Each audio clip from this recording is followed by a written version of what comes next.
Ladies and gentlemen, we are one Lugia stronger. We have Lugia on our team now. It's a team with legendaries, but it's a team that we need currently. It's not the team we deserve, but it's the team we need. And that team is going to have us farm money in the Elite Four. It's going to have us get some Ultra Balls. It's going to have us go all the way over to Kanto to explore those routes.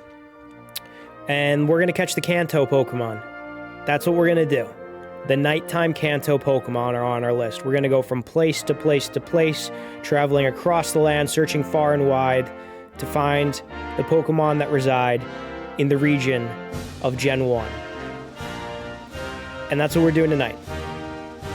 We're not going to run Entei, Suicune, and Raikou because we're not in Johto. We are in Kanto. And we're going. Maybe we'll explore the cave, Union Cave, to see if the Lapras is there. Maybe not. God bless you and God bless America. Play ball.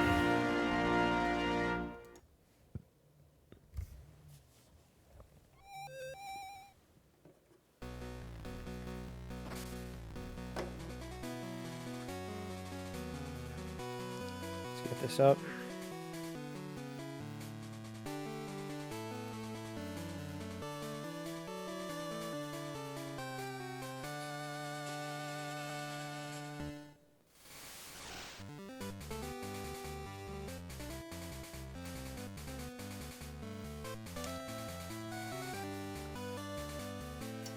Okay, we are at it again.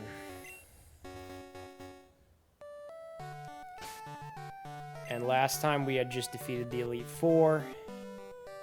This is what our merry team of Pokemon are looking like. What's a better way to start than to see what is immediately to my right? I'm gonna open up Cerebi, Poke, Earth, Gen 2.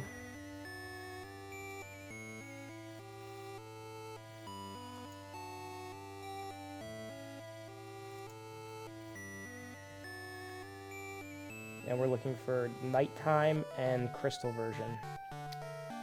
Well, it looks like Quagsire can appear over here.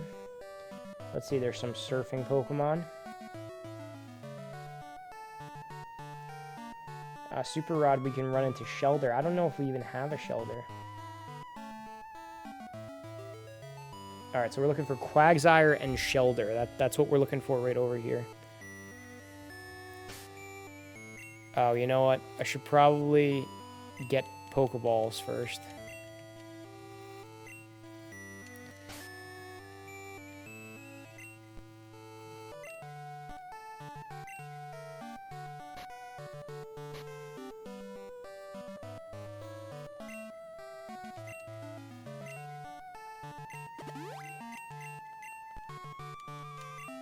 Re-registering the bike.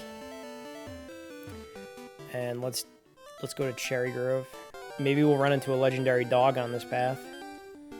That'd be something.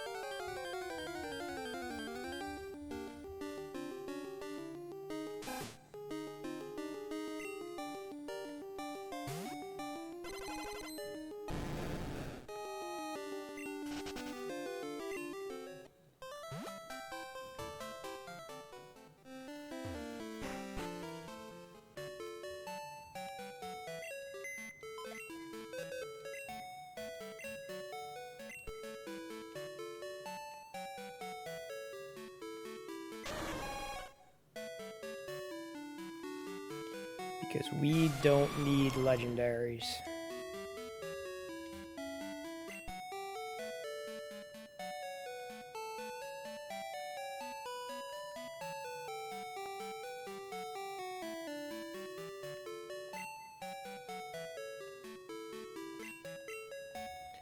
We're looking for our Noctowl.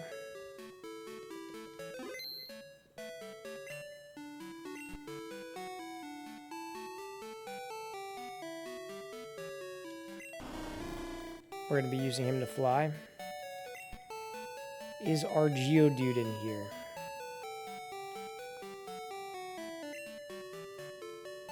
Is he in box 1? I don't even know.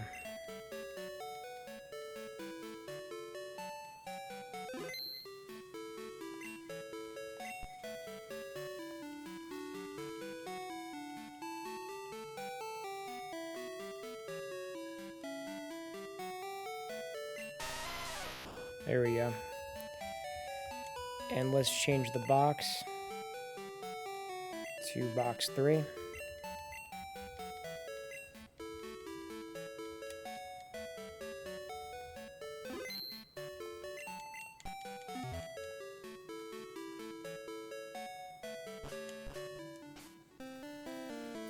Let's go to the mart here. We'll get some Pokeballs for the weaker Pokemon.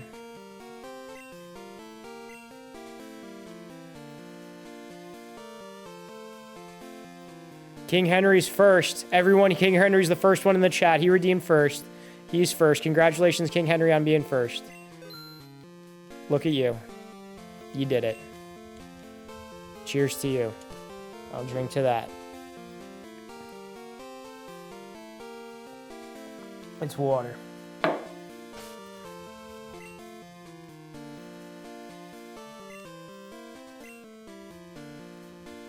Welcome on in. How are you doing tonight?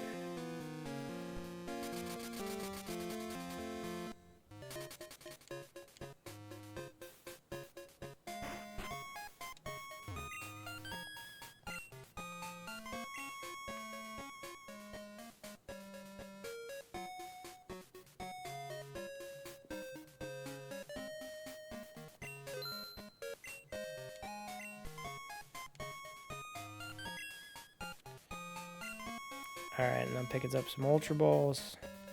Going with a nice solid 15 even of each. And there goes all our money. Good.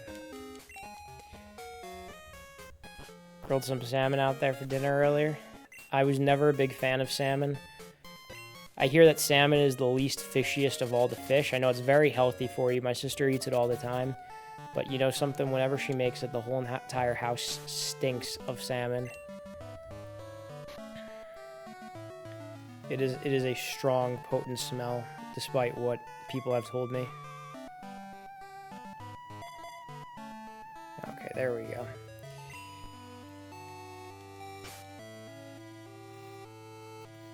Now we are going to, speaking of fish, we're going to be fishing in this game.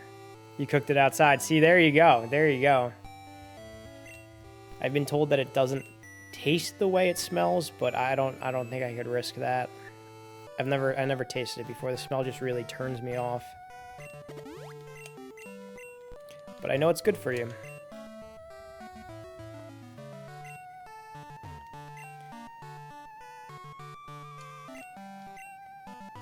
It's good grilling weather out here. I don't know where you are, but today it was around like high 60s, low 70s. It was beautiful. It was beautiful. I want it to stay like this, but I hear it's a tease. I hear that it's going to go back to being cold. And that's always the thing that happens. There's like this freak snowstorm that'll happen in April. It's a whole thing. It's a whole thing.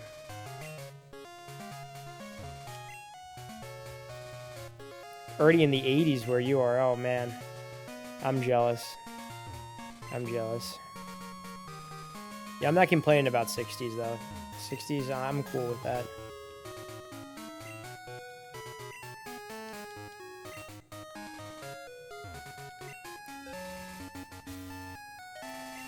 Why are there no fish biting?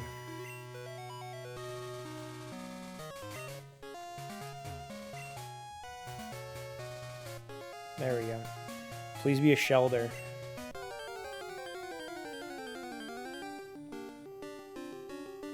There we go.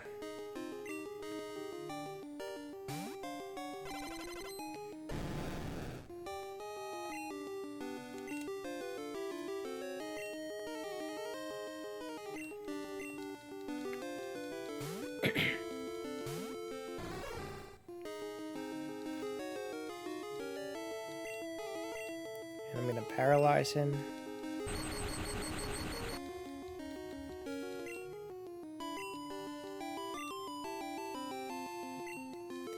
And I think this is like tackle.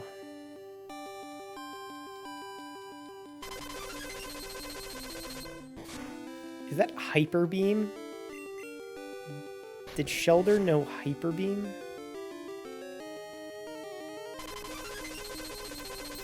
No, it's probably ice beam. There's no way he's gonna know hyper beam.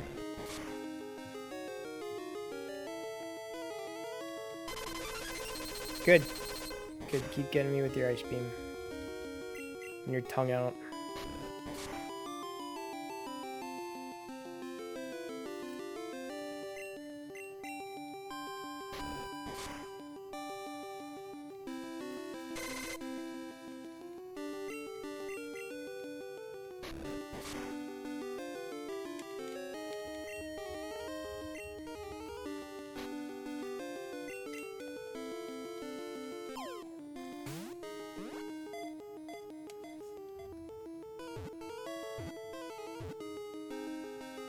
Nice. Okay, so now we are looking for Quagsire.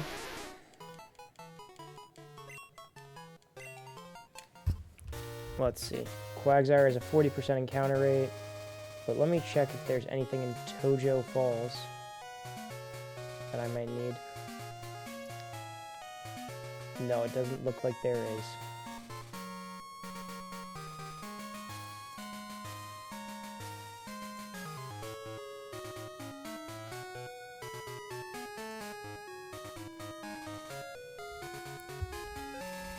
Oh, I don't even have Pokemon that can... Good.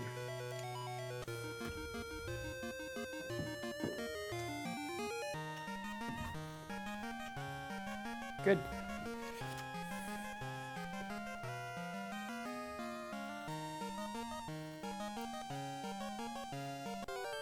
Please be a Quagsire, please be a Quagsire, please be a Quagsire.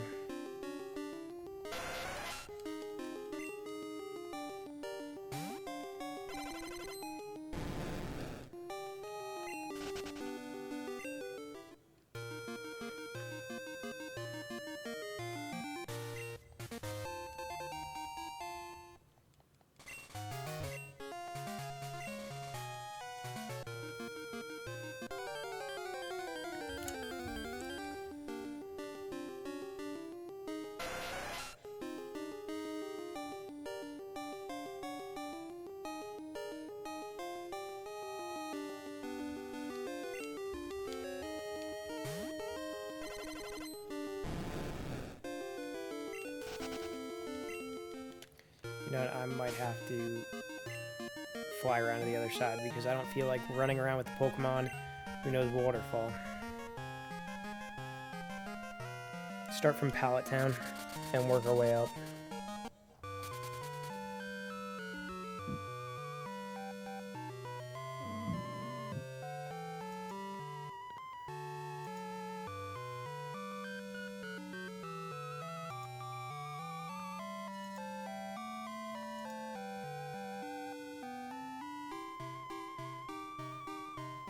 There's only Rattata and Hoot Hoot here.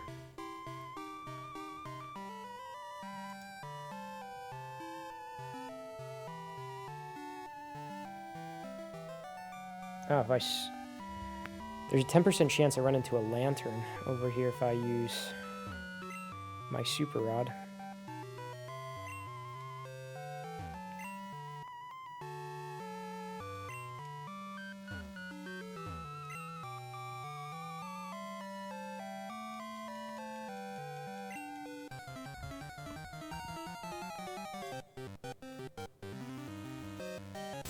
Alright, that's the 20% encounter.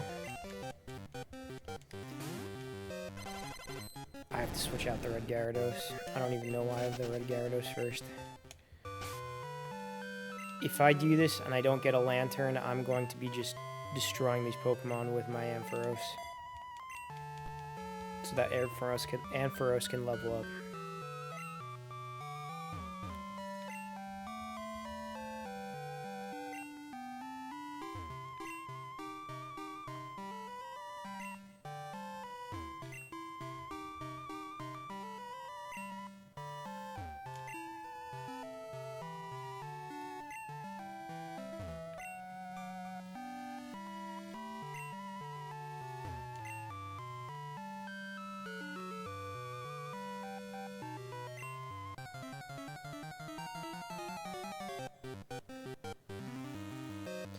Oh, Chinchou. Okay, we don't have that either. He's water electric, so he should not die when I do this to him. Oh, he outsped me.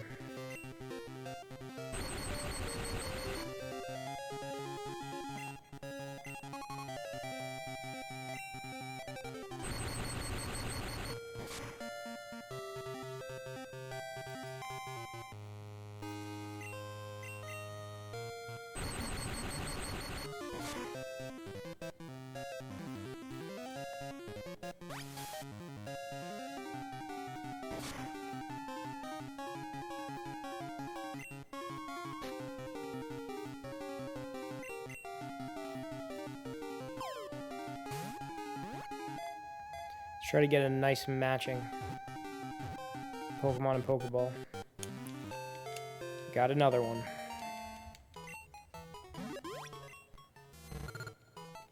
Chinchou.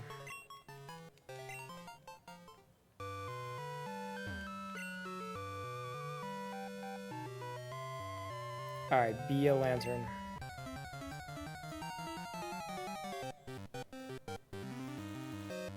Nope, just another Chinchou.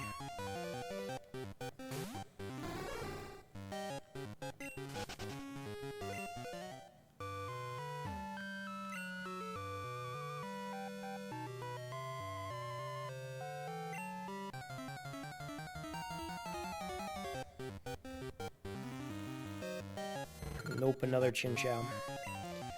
See, if I was playing this game like the way that I played it when I was a little kid, and I like bought into like my little harebrained ideas, I'd be like, well, I have to go further into the ocean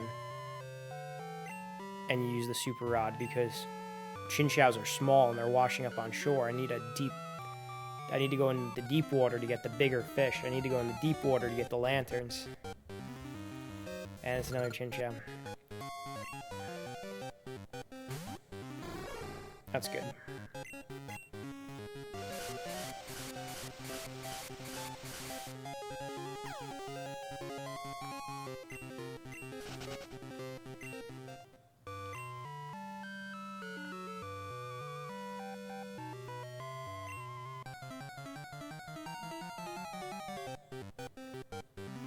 There we go.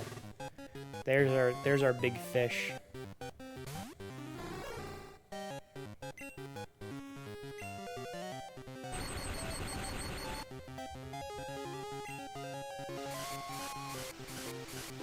And he's trying to confuse me.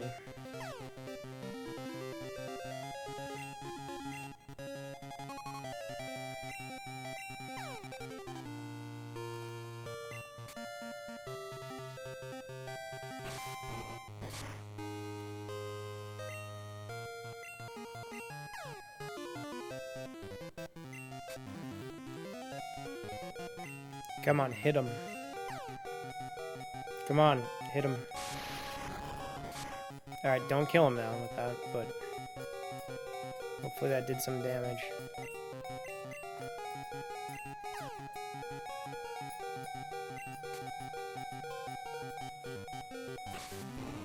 Good.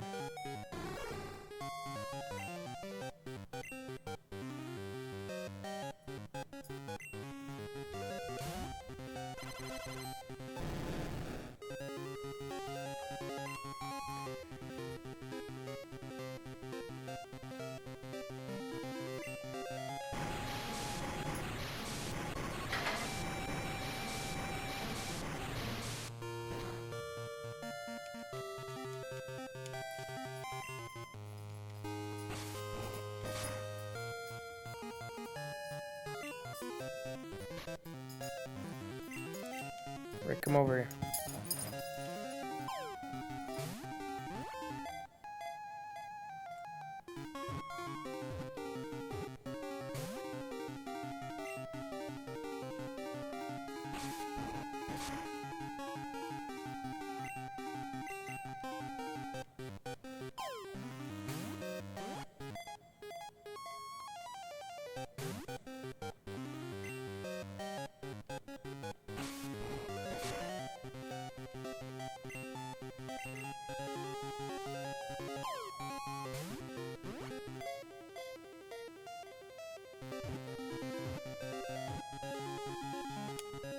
Alright. Got Lantern. That's an evolutionary line right there. We got Chinchou and we got Lantern.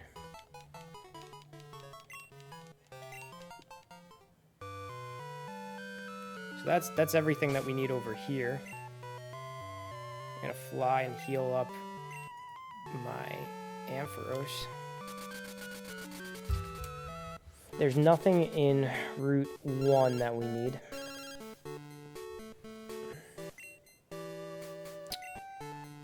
Oh, wow. Something on Route 38. Let's see if we got an item.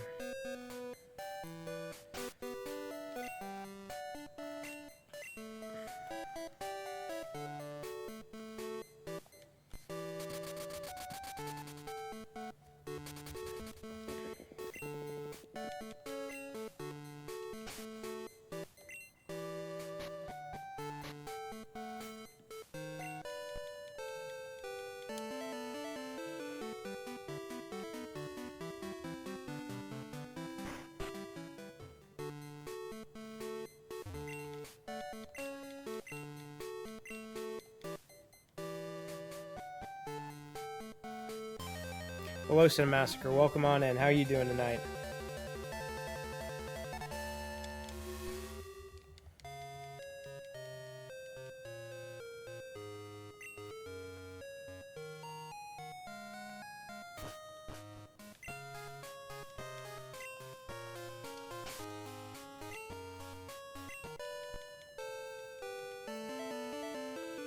Alright, looking to go to Route 38. 35.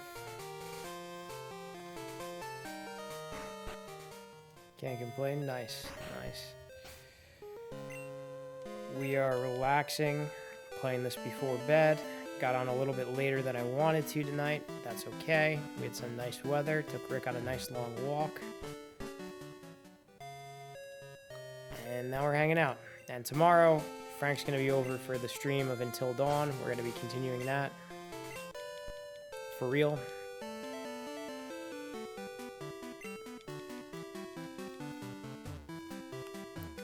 So there's that.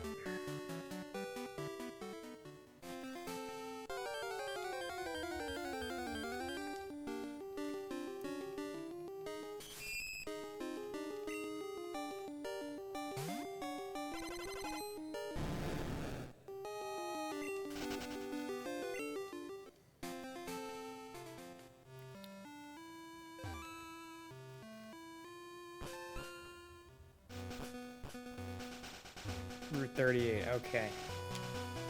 Do you have anything for me? Nope, just a battle, okay.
An electric type Pokemon is going against my Gyarados, which is a water flying, and it didn't use one of its electric moves.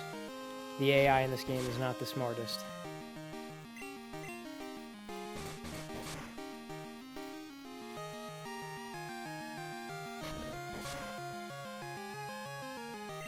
Still has not used an electric move. I'm hyper beaming it.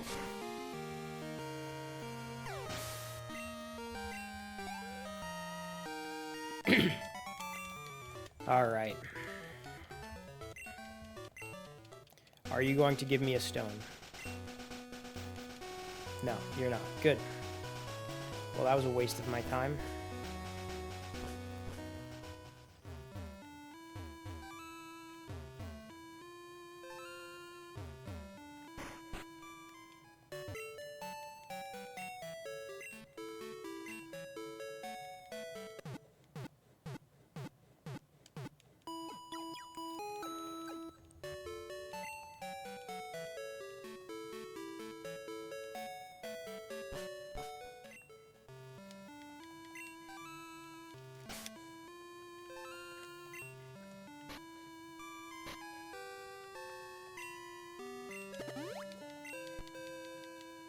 keep forgetting that I'm selecting the super rod when I'm trying to do the bike.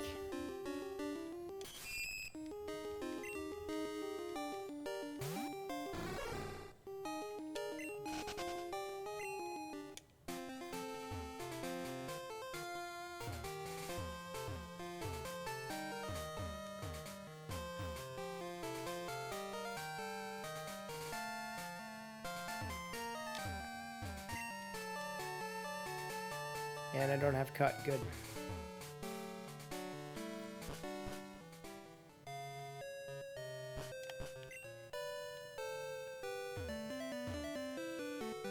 That is the only gate. That one and this one are the only gates in Pokemon where it makes you get off the bike.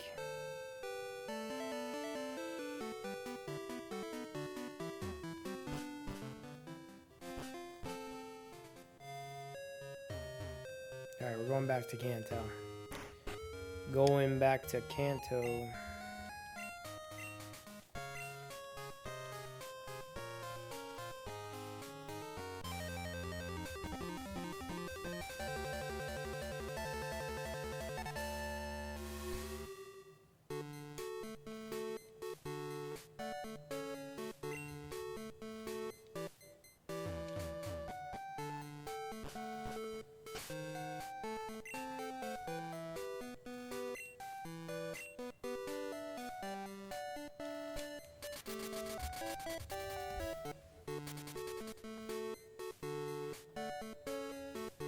Alright.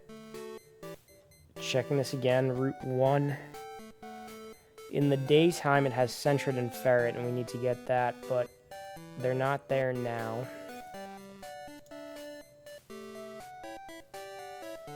Route 2 we're going to. Let's see what they got here now. We can catch an Ariados.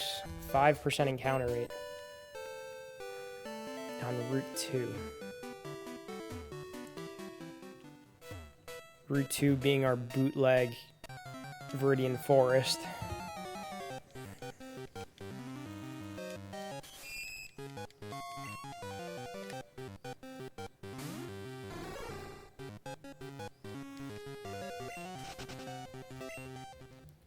There's its first form, Spinarak. We are looking for the final form, Ariados, and then we've completed an evolutionary line.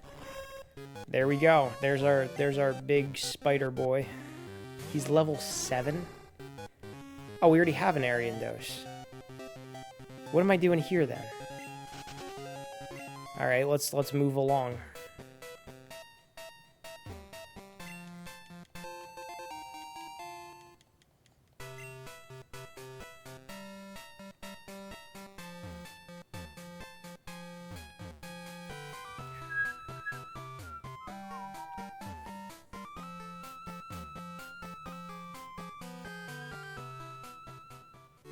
Okay, next route.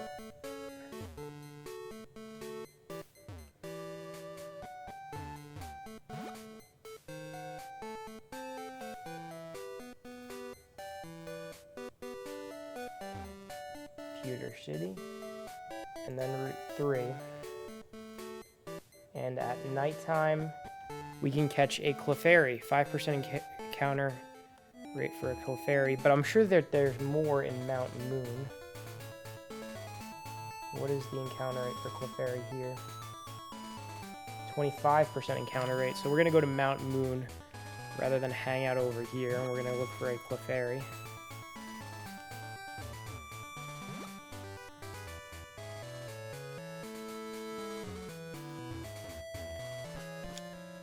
Who knows, maybe we'll be able to get a Moonstone.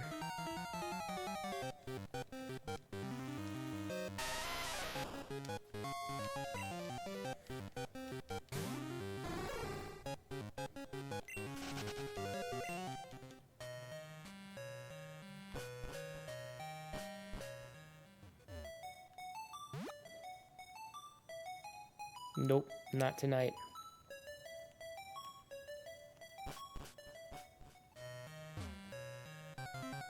Alright, Clefairy, Clefairy, Clefairy, come on. Geodude has a 35% encounter rate over here. Clefairy has a 25% encounter rate, which is not bad. Also, you can run across into Paris. Alright, there's Clefairy, and he's probably at a low level. It looks like he's giving the middle finger. Level 8.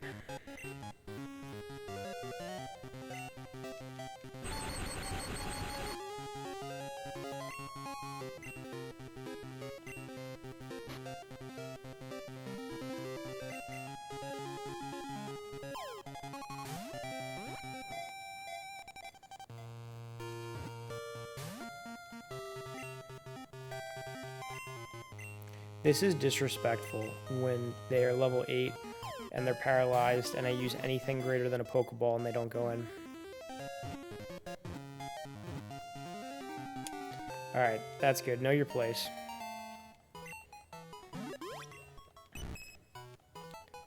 Now, I think I already have a Paris. Here, Paris has a 10% encounter rate, and I could probably find out whether or not I have him in the Pokedex.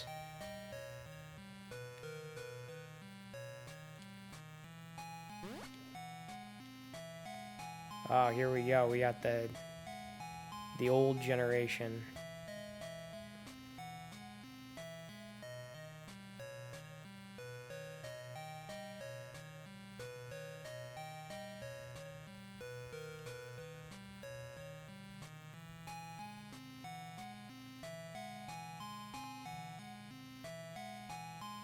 Okay, we have a Paris. We have 80 Pokemon. Let's see if we can make it to 100 by the end of the night. Route 4. What is here?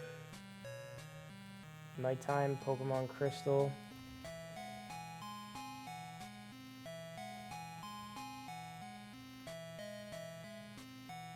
Nice, nothing.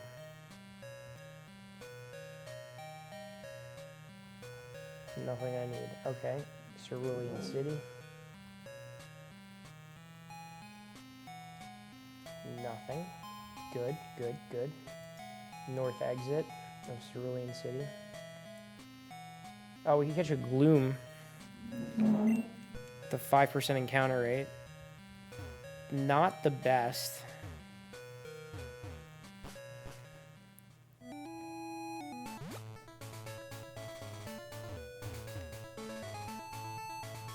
Not the best encounter rate.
I am off tomorrow.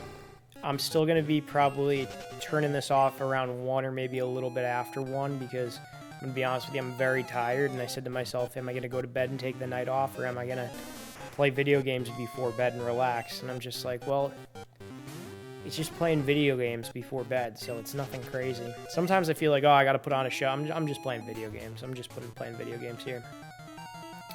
But I am going to wake up a little bit early. And I'm going into the city tomorrow morning. And then Frank's coming over tomorrow night.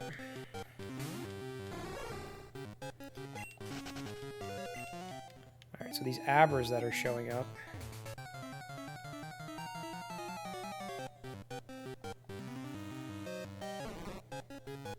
Bellsprout's 5% encounter rate. I already have him. I need a Gloom, which is another 5% encounter rate.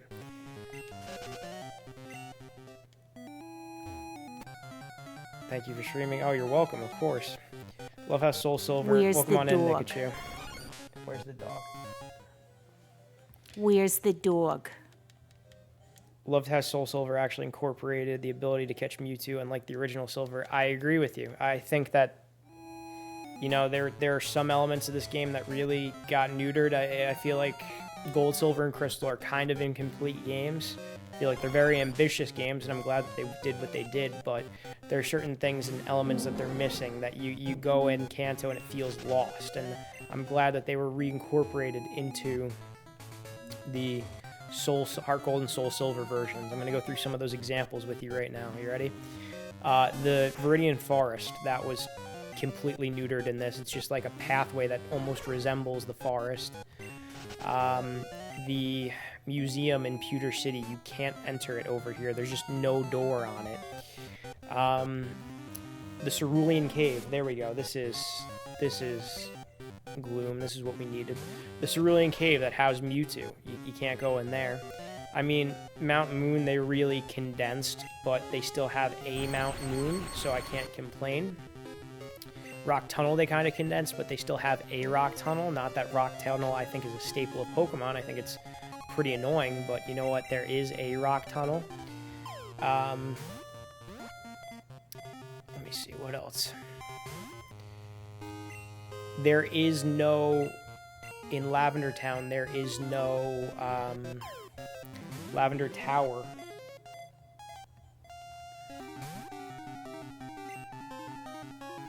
There's like kind of one, but you can't go in there and catch Pokemon. They replaced it with the Radio Tower.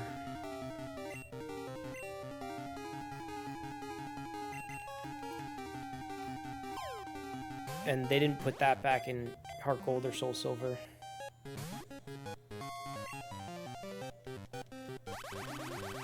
I like walking around in the tower in Gen 1 and like encountering the wild Pokemon of the Restless Spirits.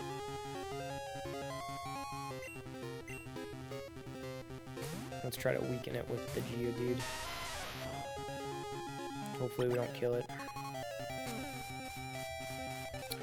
Another thing that's missing is the Safari Zone. I don't like the Safari Zone's missing. That's where Pal Park is in Heart Gold and Soul Silver, so at least there's something there. Okay, this is good. This is where we want to be. That's fantastic. Wow. Okay. I'm going to hit that Gloom with that again. It better not kill it.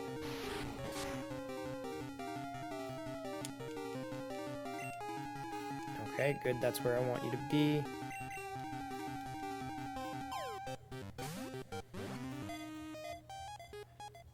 The Seafoam Islands is something that's gone in this game, but they brought it back in Heart Gold and Soul Silver with having Blaine's Gym on top of it, which is pretty cool. Cinnabar Island is gone, along with the Pokemon Mansion there, but they kept it pretty much as is in Heart Gold and Soul Silver. Yeah. Okay, so we got the Gloom now. Let me just heal up my Pokemon.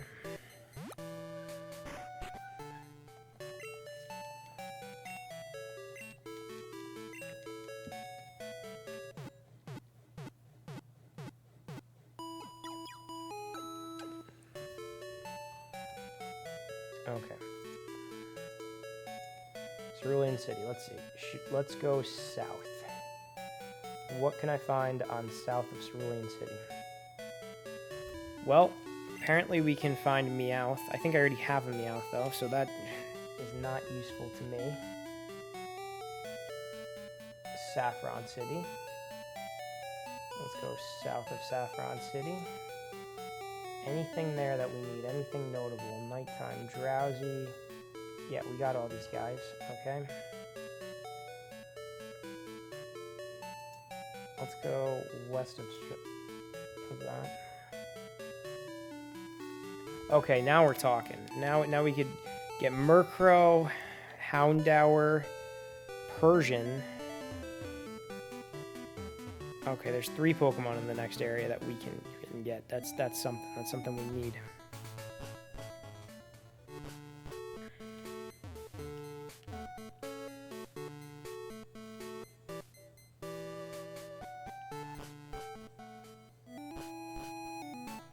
Okay, so looking for Houndour, Murkrow, and Persian.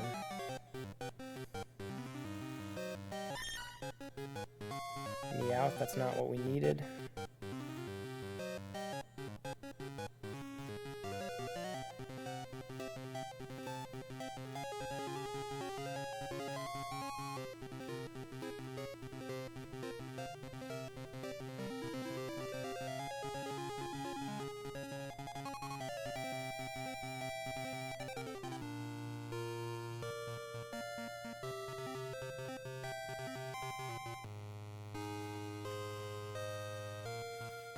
Okay.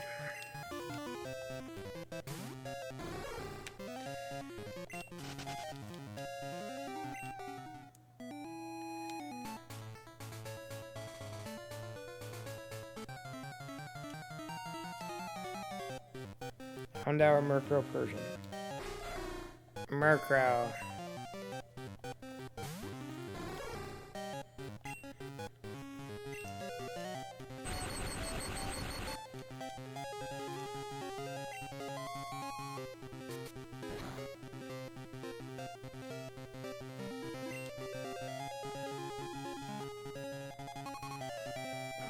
Let's send out another Pokemon to weaken him. Another bird-type Pokemon, maybe, just to be safe. Because I think Geodude will knock him out of the air.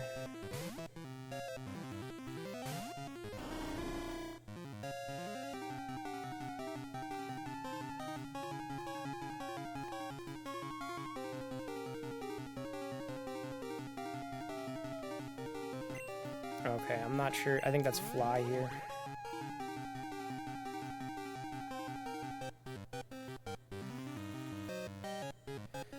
And flew up in the air.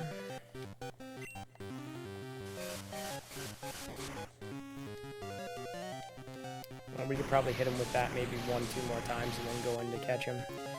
In the 4th generation, they gave him an evolved form being Honchkrow. There's a lot of Pokemon in Gen 2 that are single-stage Pokemon that they can't really hold their own competitively, like Murkrow, Dunsparce, I was gonna say Caesar, but Caesar's the 2nd stage of a Gen 1.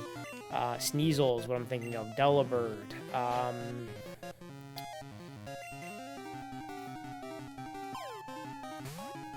Mischievous. There's a lot of those.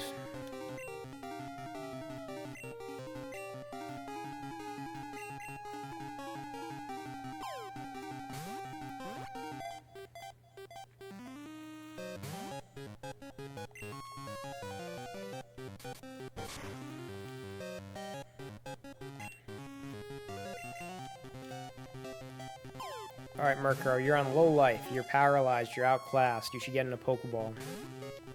And you're not. You're a disgrace.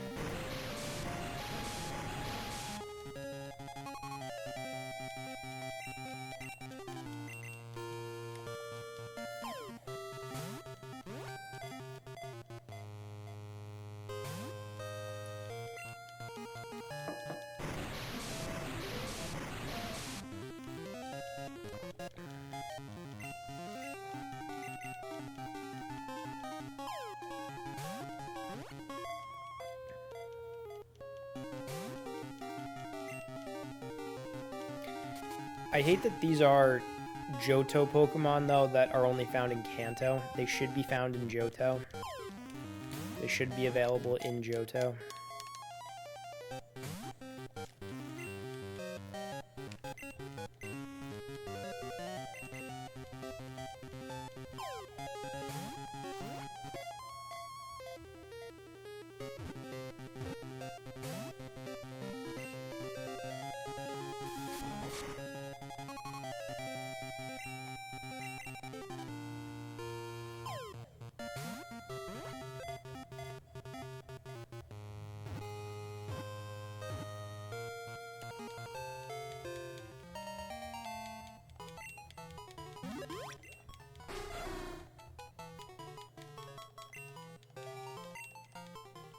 Alright, we're going for Houndour and Persian now.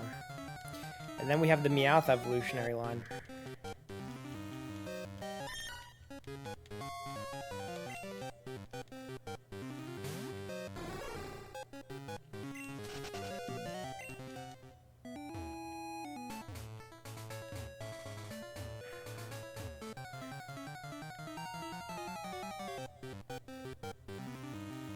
Alright, Houndour, there he is.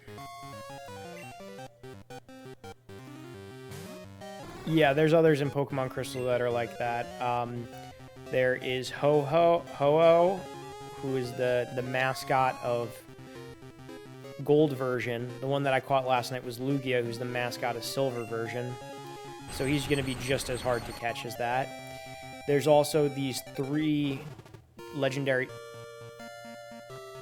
dogs. Oh. If they use Roar, they can run away. That's a pain in the neck. Okay, this is what I'm going to do. I'm going to put Umbreon out there. And I'm going to...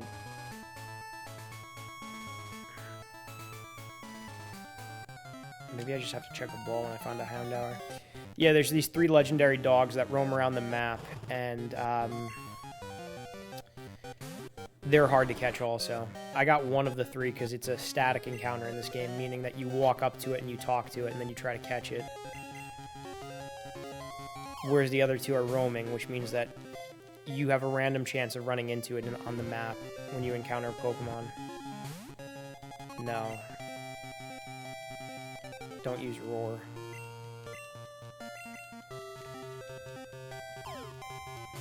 Come on, get in the ball. Don't use Roar, don't use Roar, don't use Roar. Just get in the ball.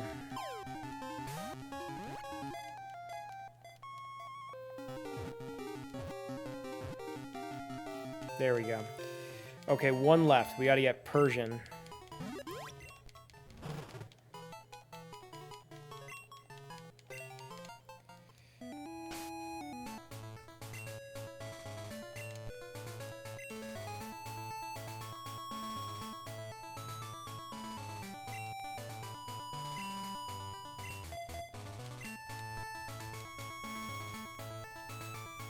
Persian has a 10% encounter rate over here. And we keep running into Meowths, which have a 30% encounter rate over here.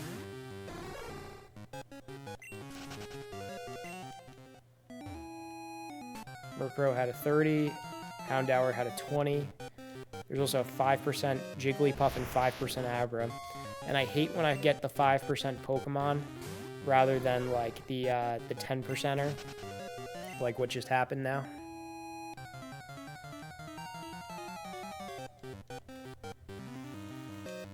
Yep, and back to the 30%er.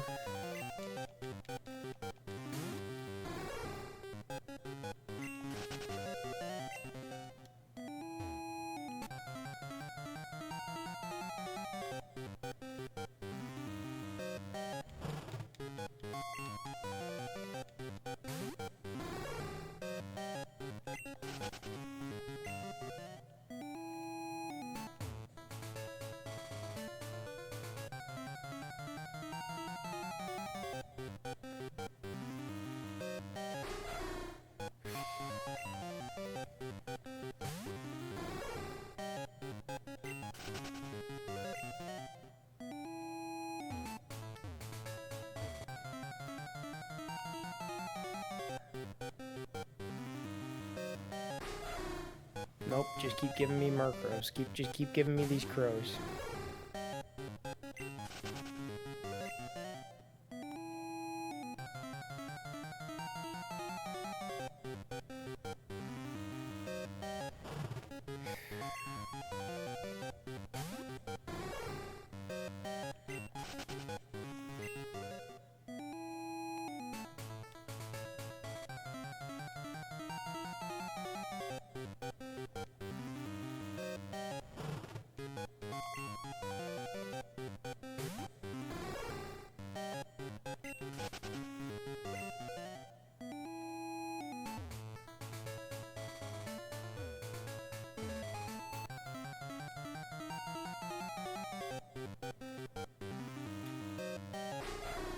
Come on.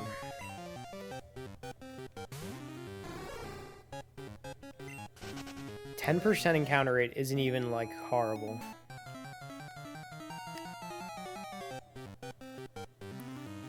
There we go.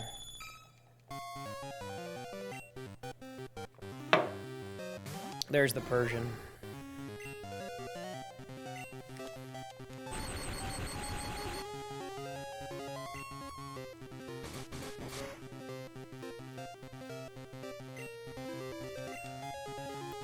Let's weaken him with a weaker Pokemon.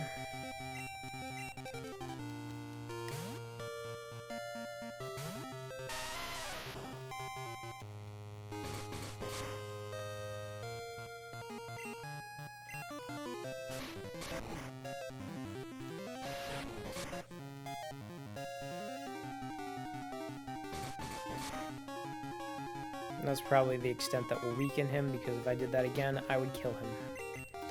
Let's throw some Great Balls.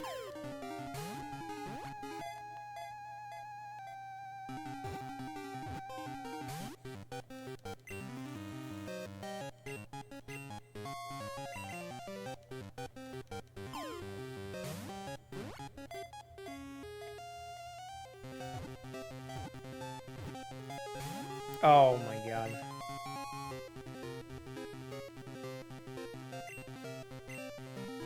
Alright, let's throw some Pokeballs.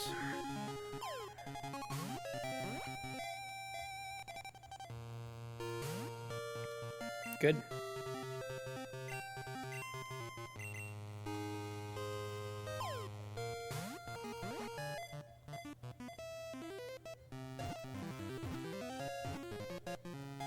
There we go, we got the Persian. So that takes care of this route.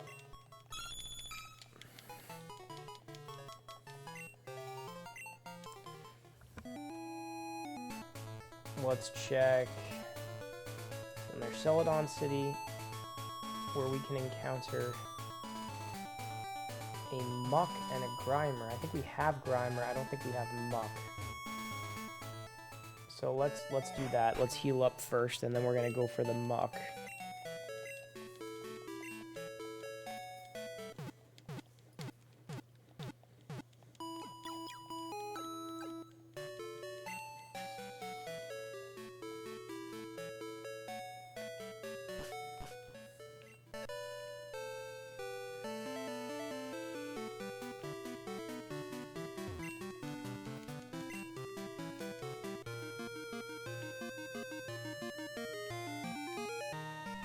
Just going back and forth over here, hoping we encounter a Muck.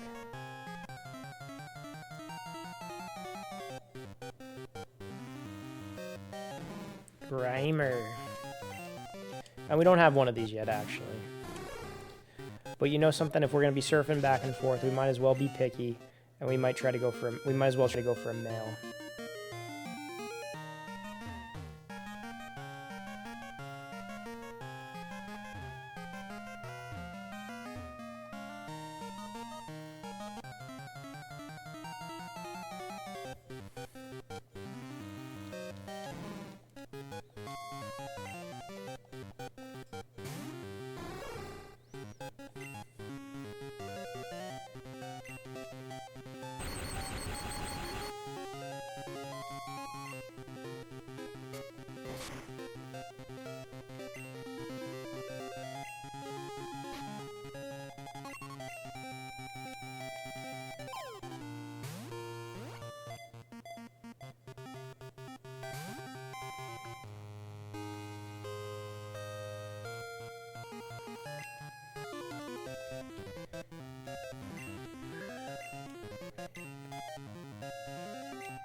I killed him. Great.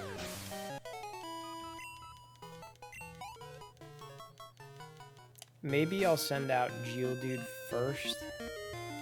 No, maybe I'll just go with this.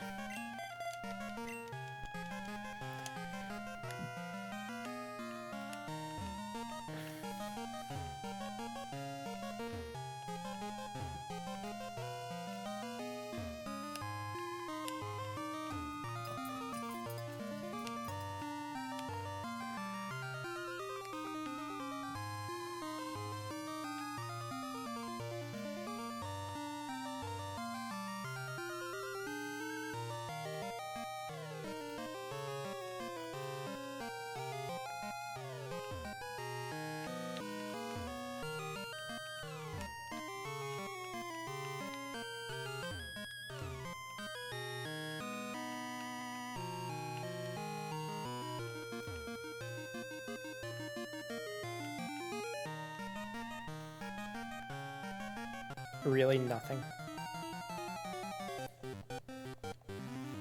This muck encounter is going to drive me crazy right now, I can already tell you.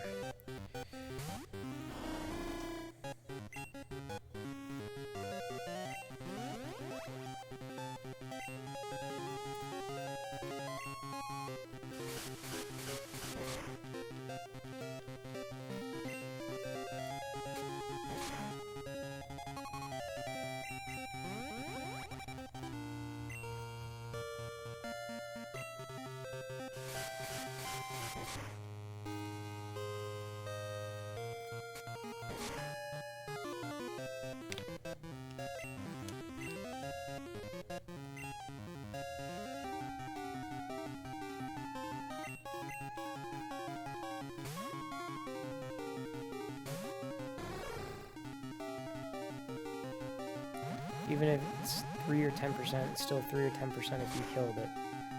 If I kill it, I can't catch it, though. And the thing is, I gotta catch it.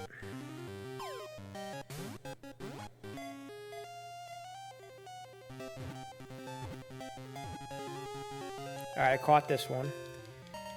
But now, the muck, which is the evolved form of this one, has a 10% encounter rate.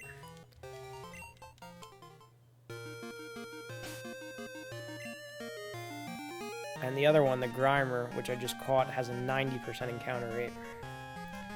But the other thing is, I'm surfing. I'm not running back and forth through tall grass. And surfing, you come across less Pokemon at a time, so it might take us a little bit longer. And that's why it's going to drive me crazy.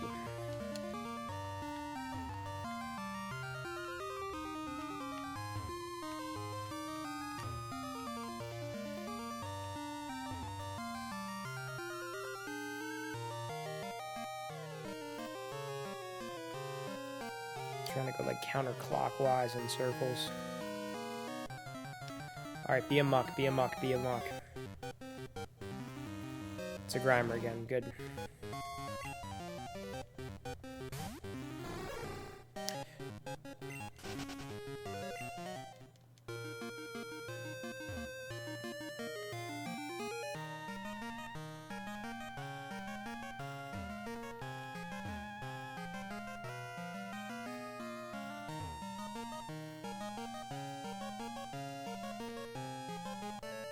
Nope. See, I made my circles too big and I got back onto land.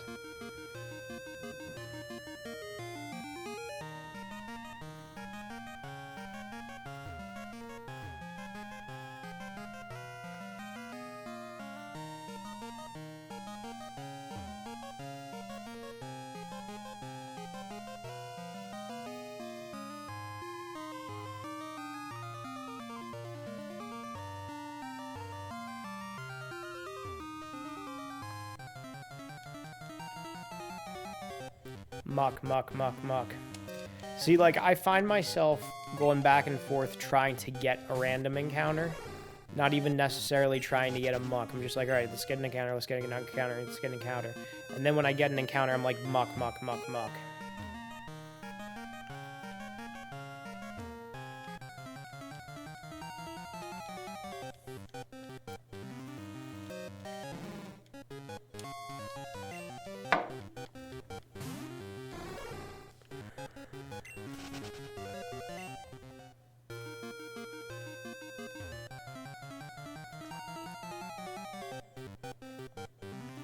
There we go, there's Muck.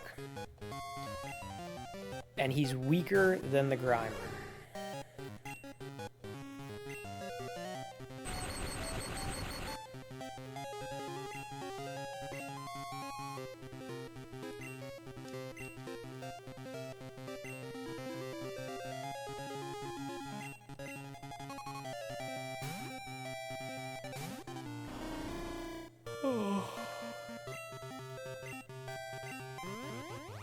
Hopefully I don't kill him with Fly. I'm only one level higher than him. Okay, looks like I could hit him with Fly a couple more times. Could probably hit him with Fly safely 2 more times. Now 1 more time. Hopefully I don't have a critical hit, because I do not want to kill him.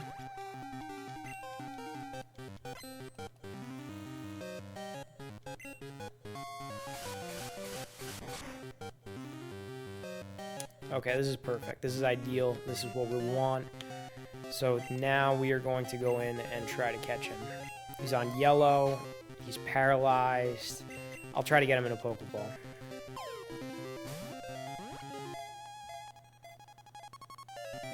No. Alright, we're going to try Great Ball.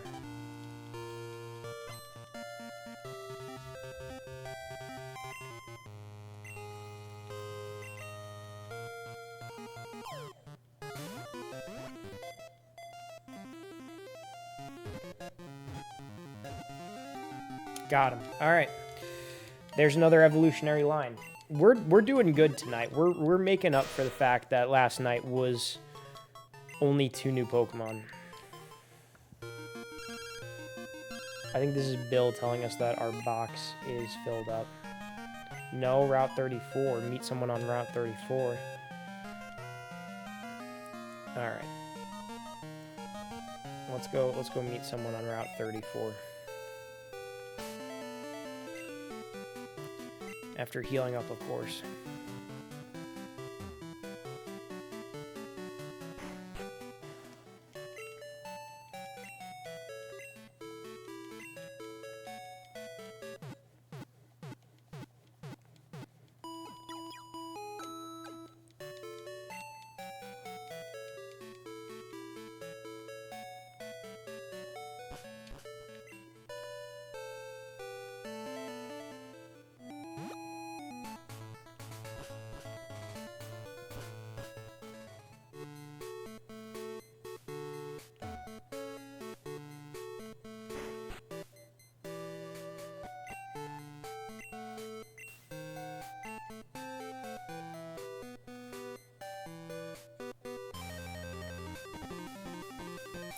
Going back to Johto.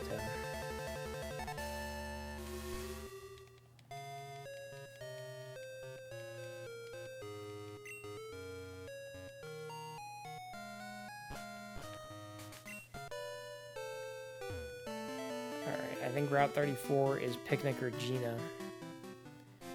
Yep.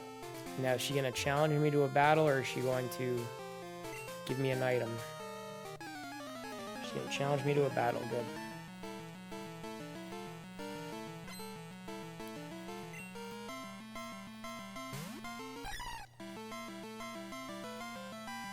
Still weak as ever, Picnic or Gina. And that's a shame.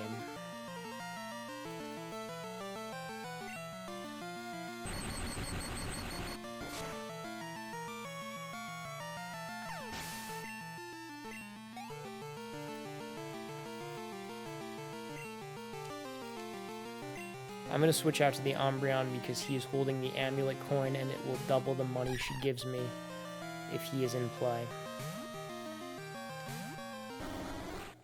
Plus, I'm not going to get a whole lot of EXP from a level 9 Hoppip.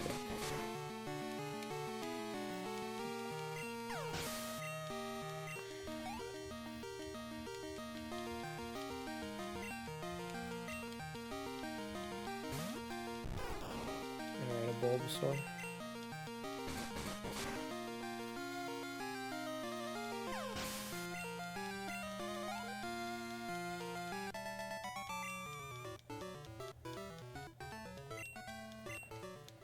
Alright, are you gonna give me something? No? Good.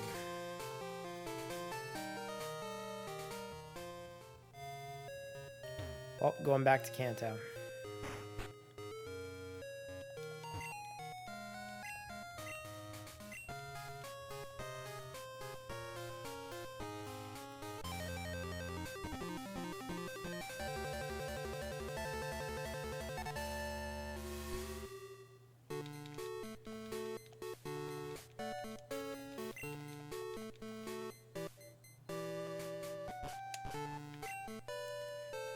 Alright, now from here, we're going to make our way onto Cycling Road.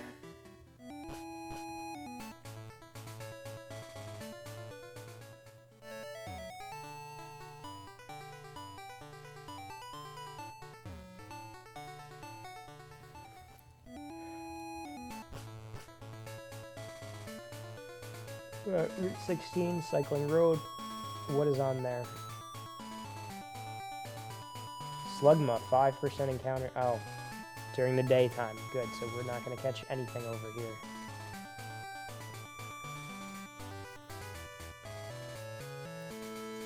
Route 17. It's just muck and grimer at night. Great, so nothing new over here either. Route 18. Nighttime, just muck and grimer again. Great.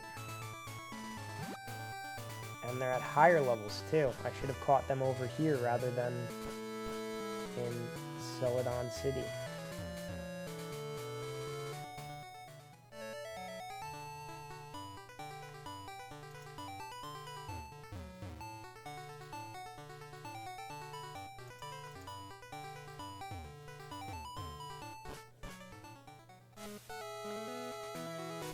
Ooh. 1% chance encounter rate over here.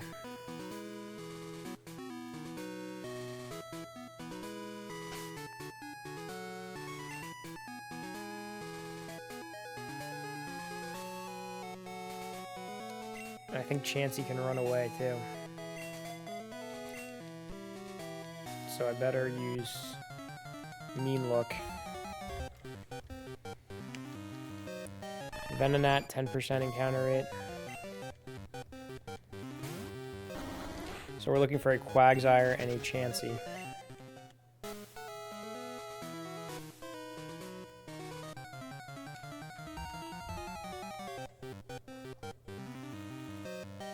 There's a Quagsire. Hello, welcome on in, Hemlock. How you doing?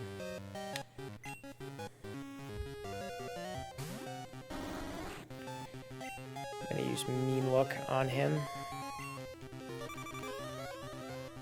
Can you tell me who those people are that you put when you enter? Because I don't know who those people are. Or maybe I do, but I just don't know it's them.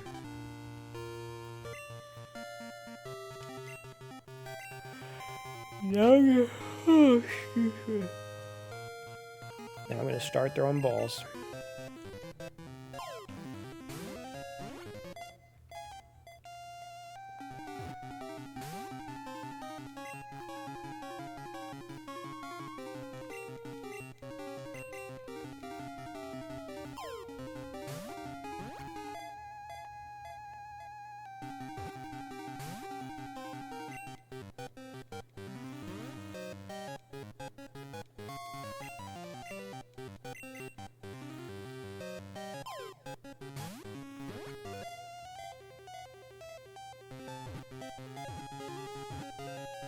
Oh, I'm not too sure. When I started today, I think I had 75. And we did catch quite a few. I want to say we probably caught over 5, so we're probably around 80 now.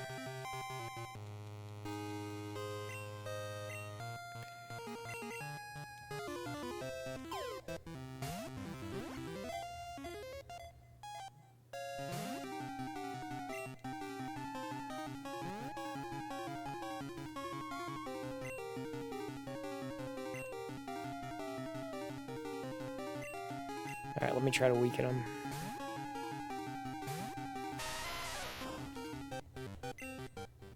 Nope, it ran away. It ran away as soon as I tried to weaken him.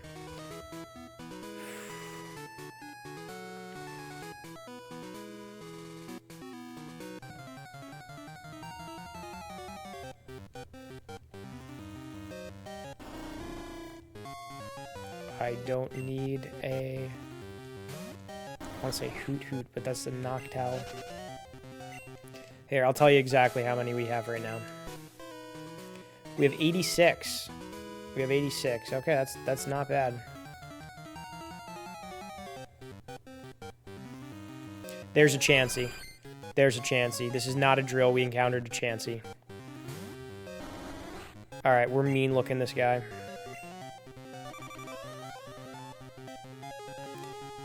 Now Chansey will run away from us. So we just have to throw balls at Chansey.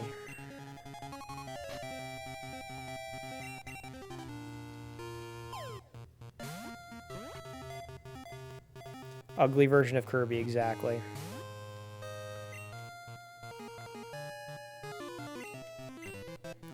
Has a low encounter rate. This is one of the rarest Pokemon to find in random encounters in the game with a 1% encounter rate.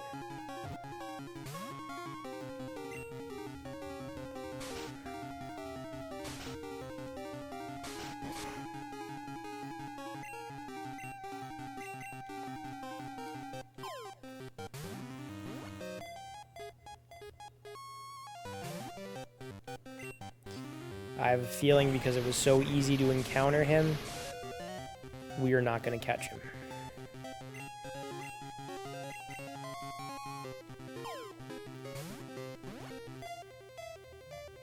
I have a feeling he's going to use all my balls.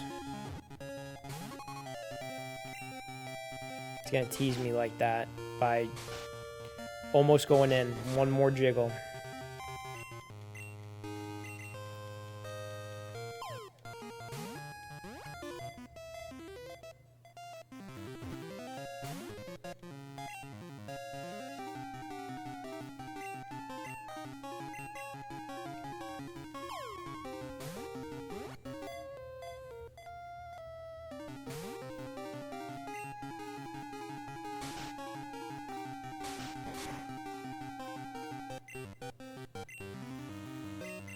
Two more Ultra Balls. Get in the ball. Get in the ball. Come on.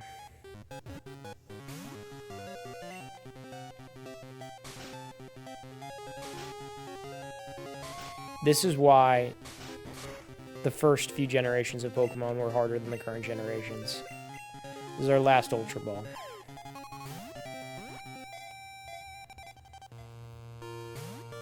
Good. Now we have to resort to Great Balls.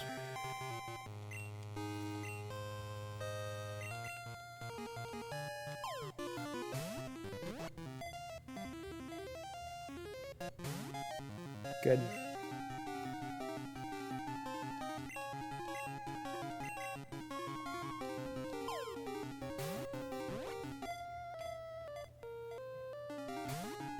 Great.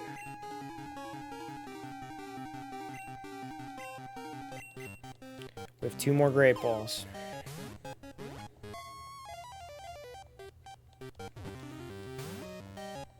Excellent.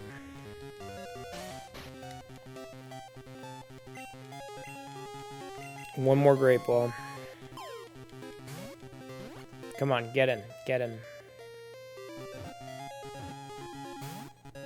Good. Now we're going to Pokeballs.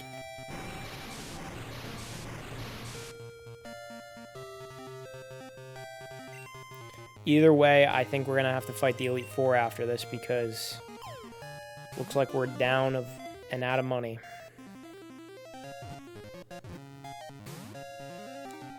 Come on.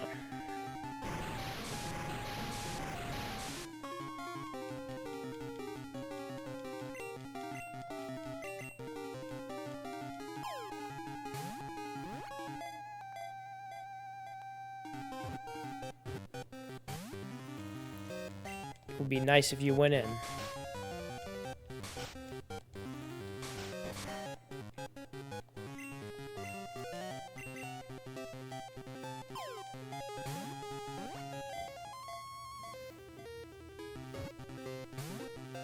Nope.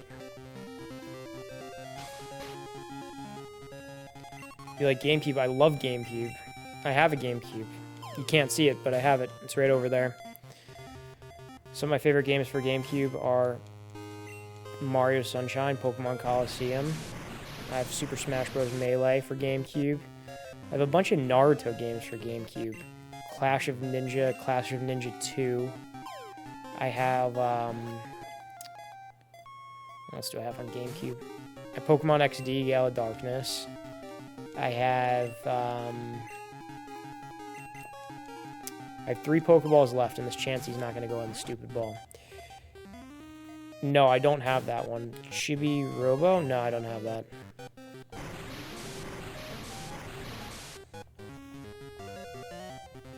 I have Ocarina of Time and Majora's Mask on the GameCube disc for GameCube. Yeah, Pokemon Box is $1,000. I have one more Pokeball, and this stupid Chansey is going to take that away from me. You're going to go through every single one of my balls. Alright, and I'm not using those other two because one of them is the Master Ball, and I don't know which one's which. So, we're running away now. That's great. Thanks for being a massive waste of my time. Alright. Now I need money, so I have to go to the Elite Four.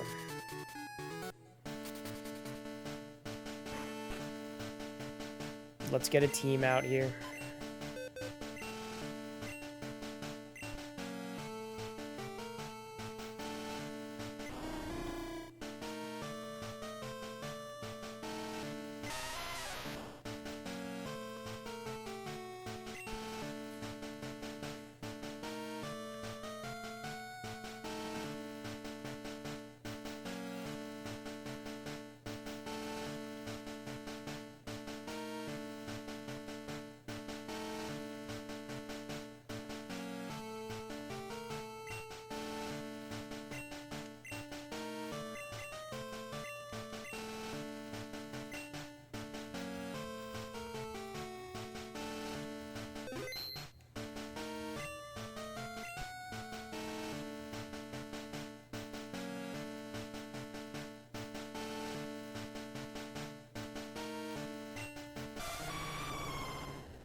We're getting Lugia and Suicune just in case.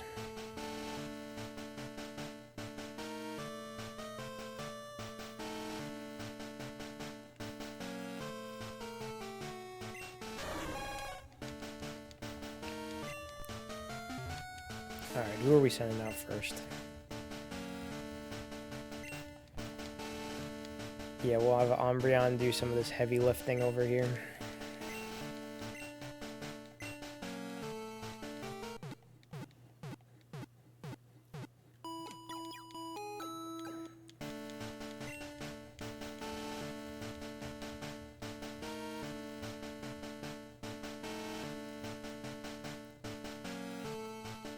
Oh, rival battle.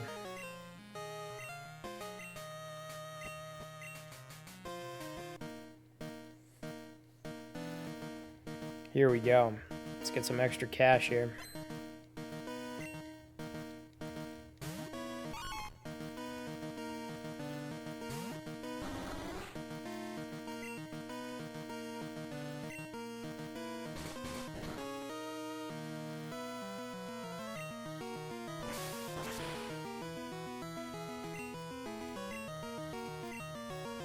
Sneasel's a dark type, I'm a dark type.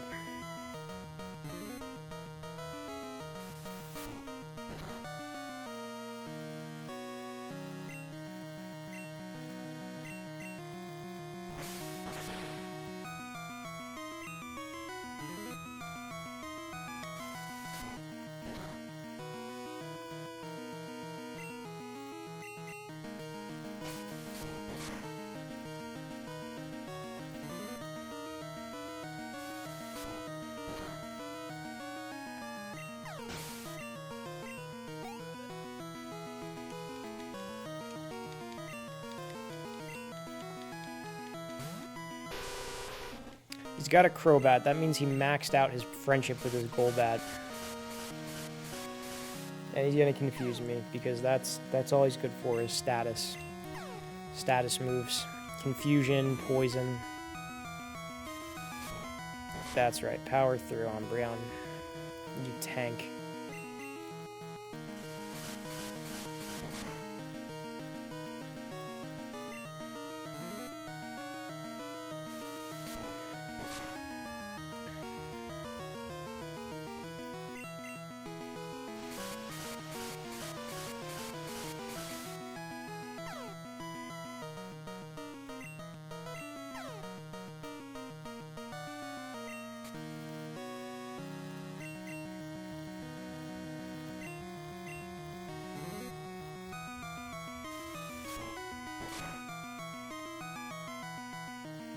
This battle may be taking forever because Umbreon isn't the hardest hitter, but he doesn't get hit hard. He's sturdy.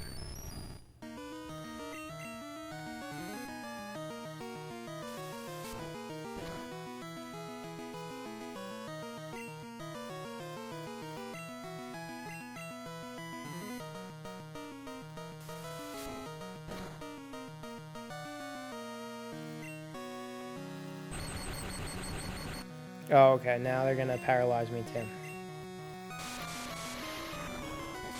And thunderbolt me. Good, good, good, good, good.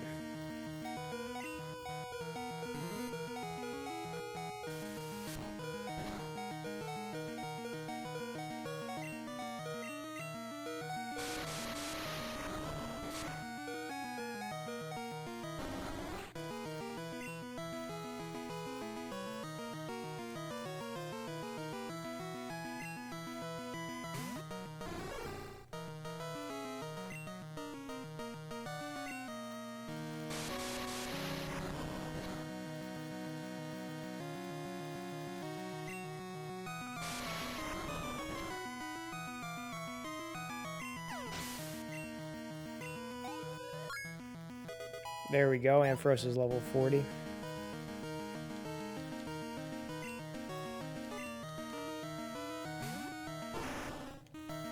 I'm going up against Gengar, which is level 46. And he's going to try to confuse me too. Good.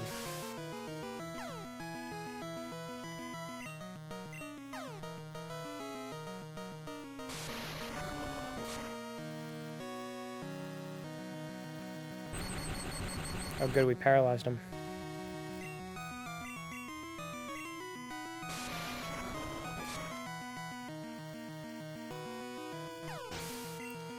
There we go. Ampharos. Come on.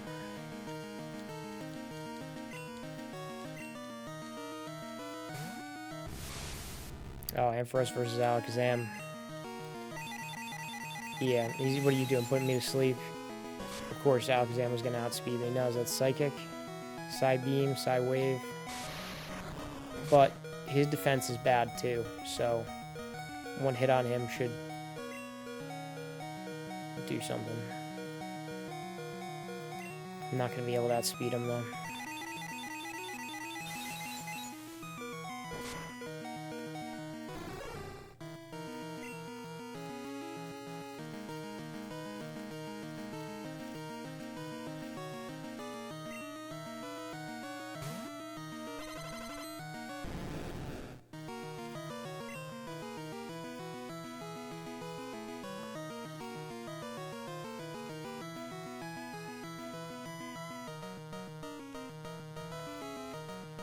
I feel like I am falling asleep.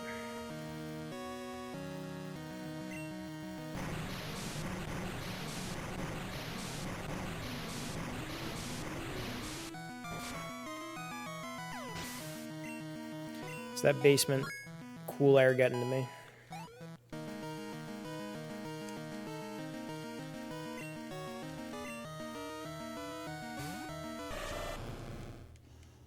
Alright, let's Hyper Beam him.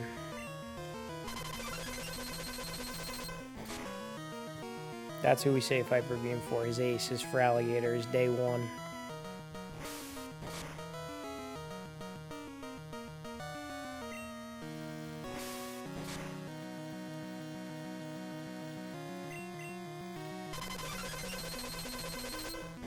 Save two of them for you. Two-piece combo.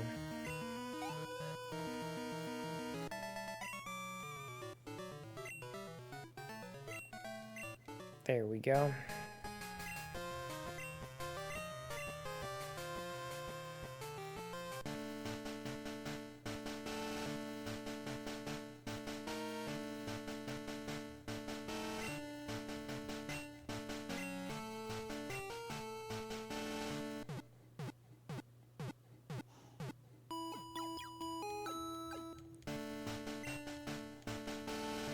All right, let's try to make it through this Elite Four.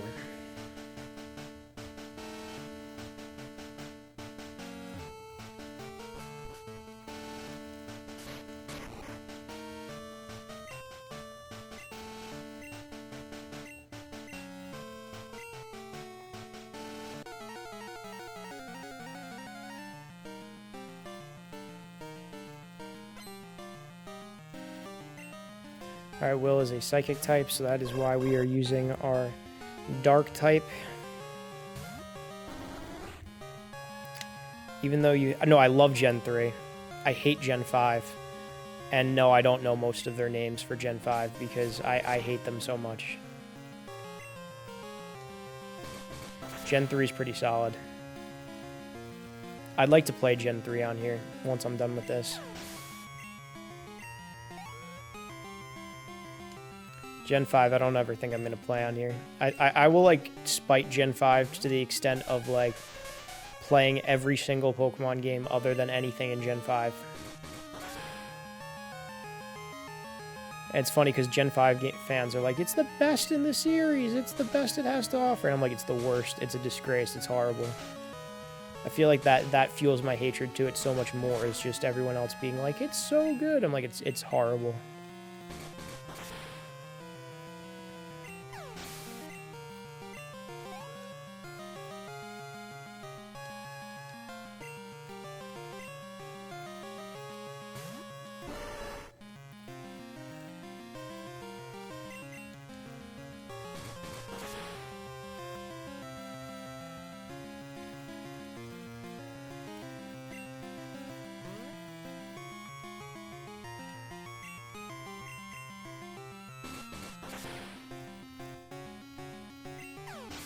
I think I know all the Gen 3 Pokemon's names.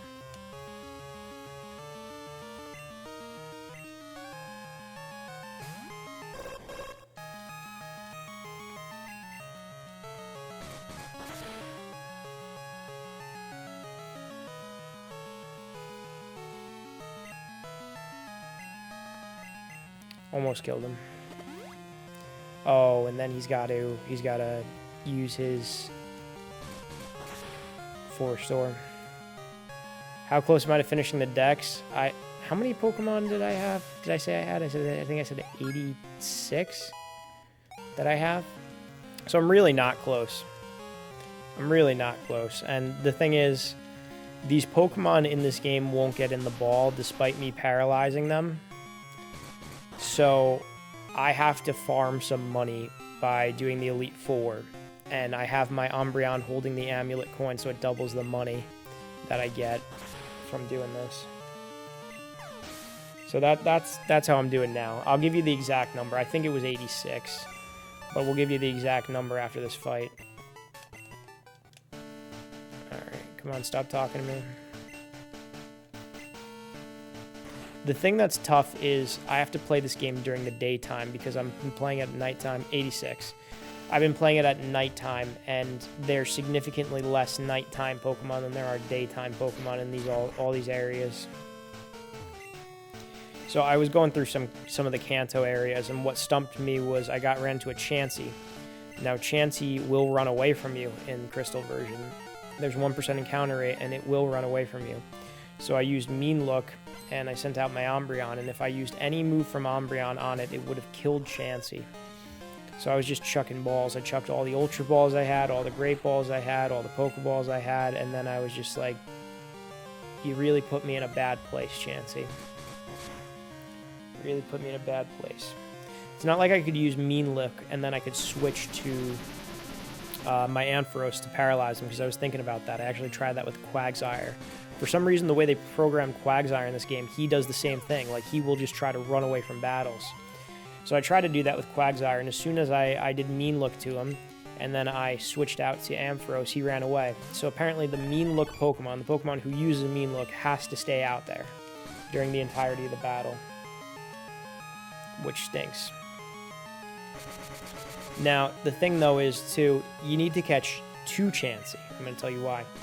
You got to catch 1 Chansey for your dex, and then you have to catch another Chansey that you trade to a woman on that route, and that's the only way that you can get an Aerodactyl in this game, is by trading a Chansey.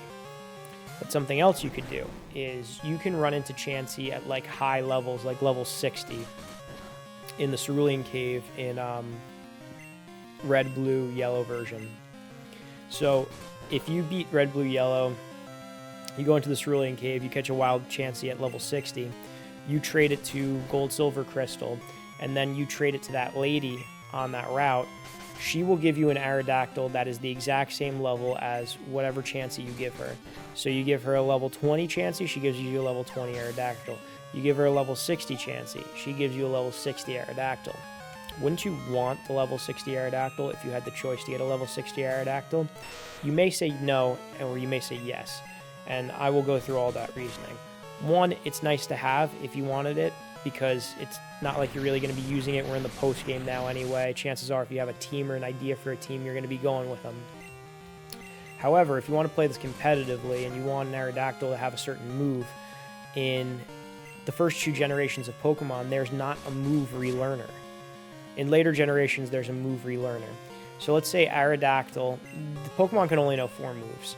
So let's say Aerodactyl learned a move that, say, you wanted him to have at level 20, but then he learned more moves, and the way the computer and the operating system goes with this is they automatically overwrite these moves that you have with the newer ones that he learns. So then he won't have that move that he learns at level 20 because he's gained new moves as he's leveled up. There's no way to get back that level 20 move.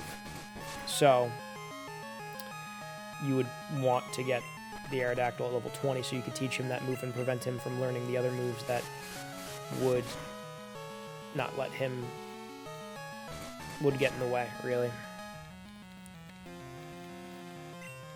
Alright, I'm poisoned, great. So that means that my Umbreon is not long for this world. Oh, great, you used a full restore. That's fantastic. Good for you. Good for you. It's my Christian Bale.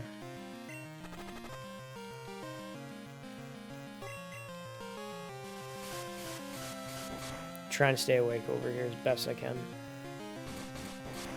But I'm feeling it.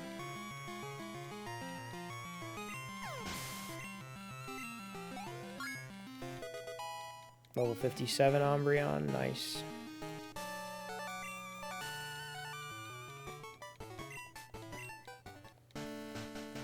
Alright, so Umbreon is not long for this world.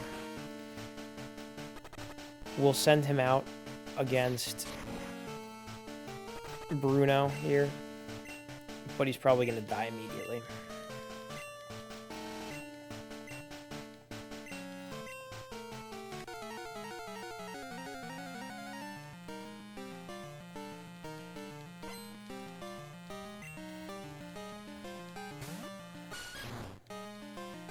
What's the lineup tomorrow when Cousin Frank comes over?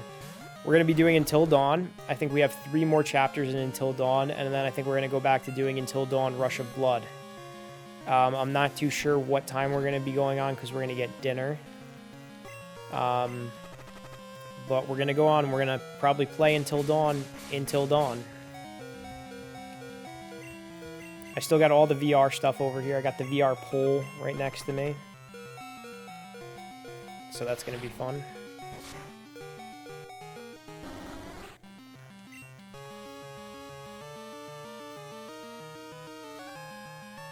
Okay, now we're going into Gyarados territory.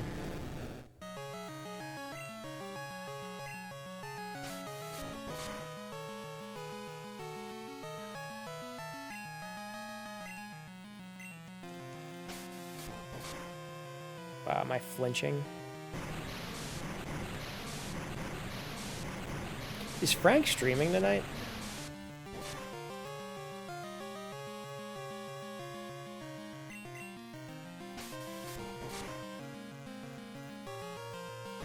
Yes. Oh, okay. Because I didn't see him streaming when I first went on.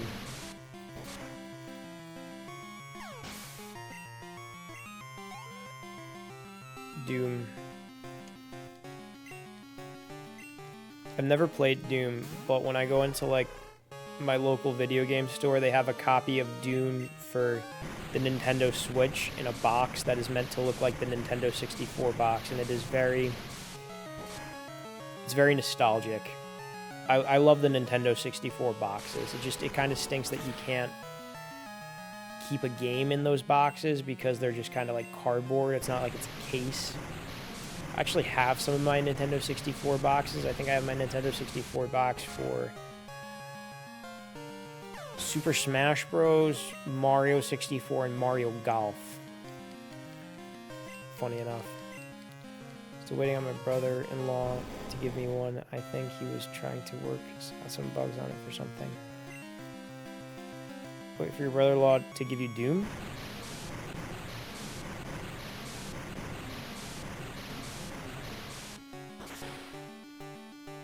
Or a VR headset?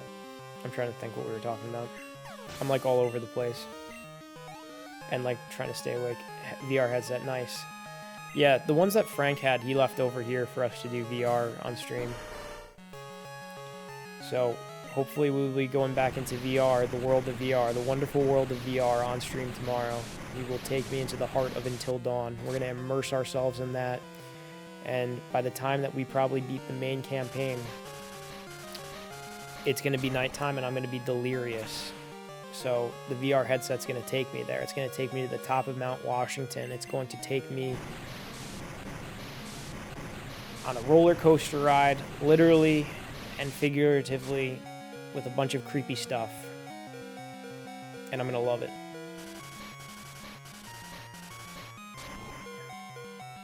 The quarry after that. The quarry's on the list. I don't think we could start the quarry tomorrow. The quarry's like a summer. I feel like it's a very summery game. There's only one Until Dawn. The regular Until Dawn, and then there's a VR game which is called Until Dawn Rush of Blood, which, oh my god, these full restores. These full restores are really a pain in the neck. There's something called Until Dawn Rush of Blood, which is like, it's almost like a nightmare that one of the characters in Until Dawn is having. It's like not supposed to be canon, but it's like a shooter. It's like a carnival shooter in a distorted version of all the places from Until Dawn. And then there is a game, I guess in the Until Dawn universe, called The Quarry, which has all new characters that takes place at like a summer camp. He gets paralyzed and he hits me. I get confused and I hit myself in confusion. This is the duality of man.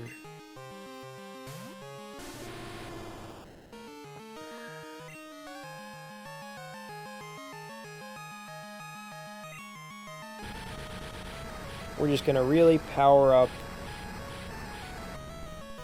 Typhlosion. That's how we're gonna do it. Kind of like Alan Wake Nightmare they came out with. So it's like a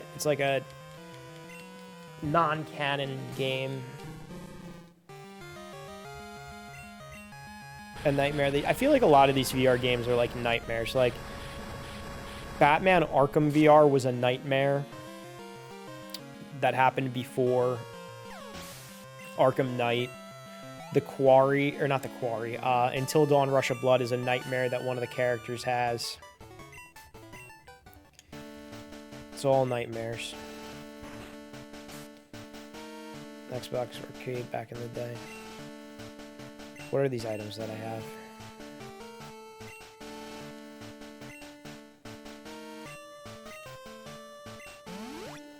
Alright, well that was a revive.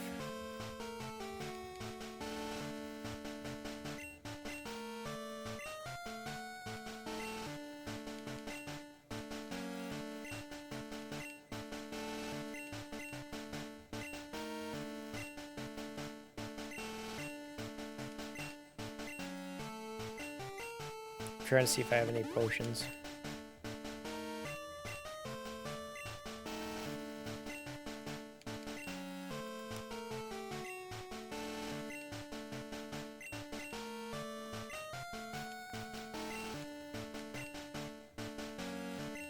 No, nothing.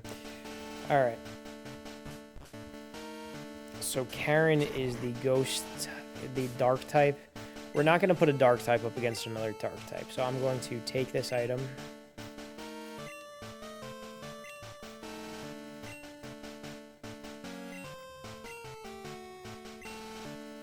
And I'm going to give it to Typhlosion. And that's the last item that we have over there. That's the amulet coin, and now I'm going to take Typhlosion. I'm going to put him up in the first slot, and we are going to fight... I forget her name. We're gonna fight her.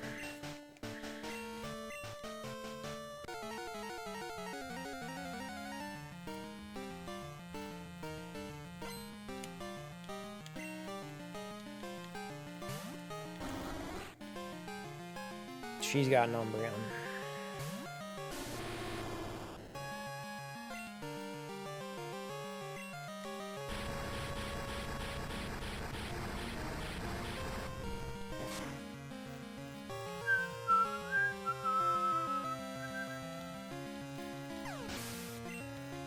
one-shotted her Umbreon when we took down her tank. There's like other games in the Until Dawn universe. They're not like main series games.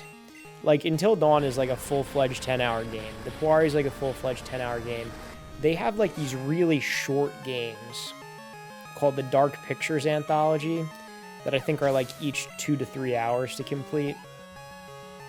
And from what I heard, they're not very good, but I've never played them myself. But they're like this. It's a similar style of like something's kind of creepy, and your choices change the story.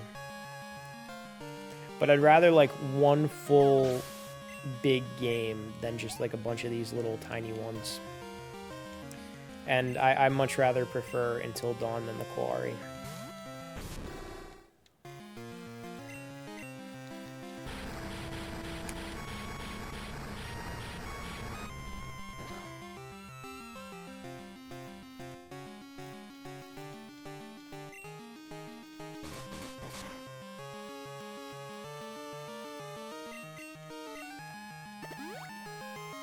Good, yeah, use your Forest Door. Use your Forest Door. Be a pain in the neck to me.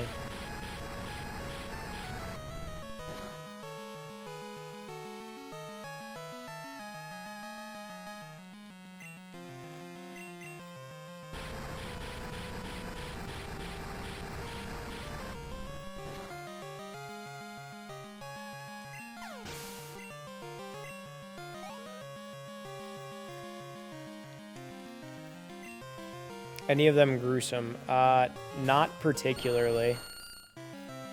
Like, they're like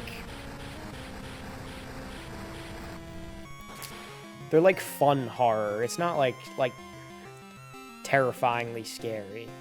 It's like some jump scares and like, ooh, there's blood. Nothing like something like Saw or anything like that. Trying to think of like horror things. Like what are some horror things that you like? What's your favorite scary movie? That was horrible. That was my horrible impression of the Ghostface killer, or as I like to call him, Scream. Let me send out my Umbreon first, because I want to give him a fighting chance over here. I feel like when I think of like gruesome horror, I'm thinking like Saw. Silent Hill 2 on Xbox. I never played Silent Hill. Is that the thing with the Pyramid Head guy?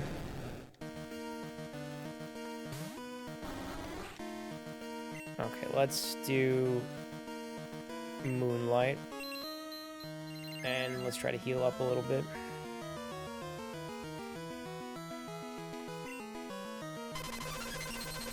Oh, good. He used a Hyper Beam. Well, guess what? You're going to have to recharge, and that's not going to do anything to my Umbreon. I'm going to use Feint Attack on you.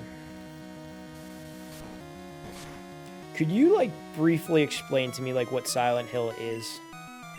Like, you're driving, and then you end up in, like, this fog, and then you're in, like, this creepy town with a bunch of inbred people. Is that correct? Is that, like, what I'm supposed to... Like, the plot of it? Are you, like, looking for someone, like you lost your daughter or something like that? Or maybe I'm combining another game with that. These are all things that I, like, half paid attention to when I was hearing about Silent Hill in the past.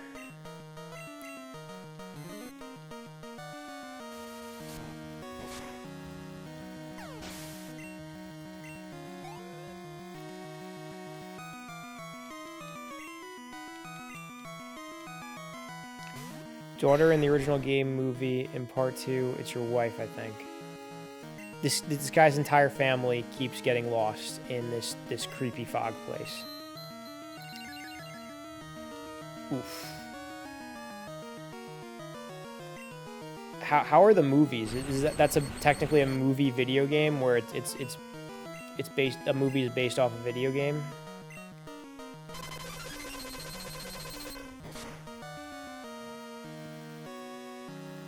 Oh, not the same character in each game. Just people keep going wandering into the Silent Hill. Something funny, linking what we're talking about with Silent Hill and Pokemon. Why am I not hitting this Dragonite? In 1997, there was a demo of Pokemon Gold and Silver at this event called Space World in Japan. And the demo was completely different than the finished game. Like, mostly different Pokemon, entirely different map. Anyway, the starting town in the demo version, rather than being called New Barktown, was called Silent Hills, which is very strange. That was 1997. The first movie, when it premiered in theaters, was pretty good. When did this come out? How long ago? Like, when was the game released, and when was the movie released? Because I'm trying to think. I hear more about the game than I do the movie.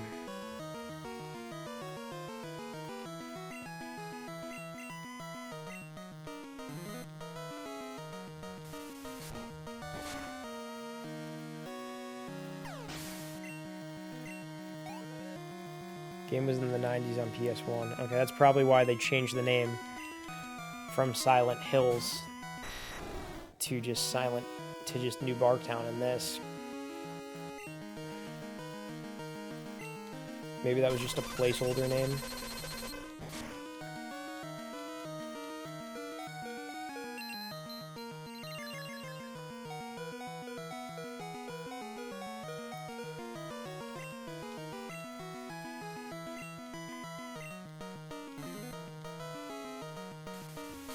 First movie was 2006.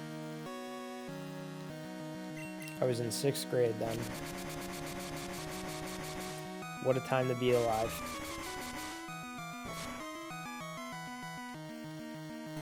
Did you see it when it came out in theaters?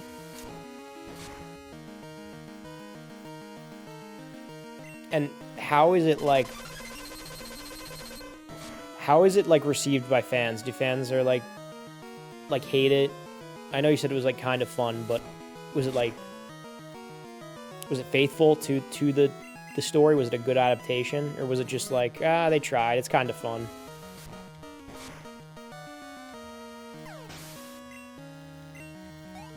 Went with my brother and his wife back then. Nice.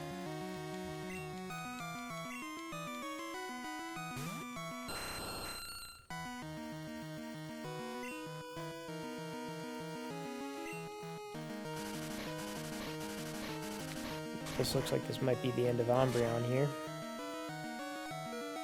Oh no, he survived. Nope, he's not going to survive that. Good. Good. Alright, Typhlosion, you're going out there.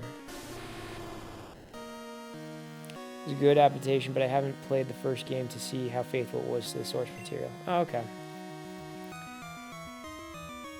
I will have to look into that. We'll add that to the long, never-ending list of video games that I have to play through. And then movies I have to watch.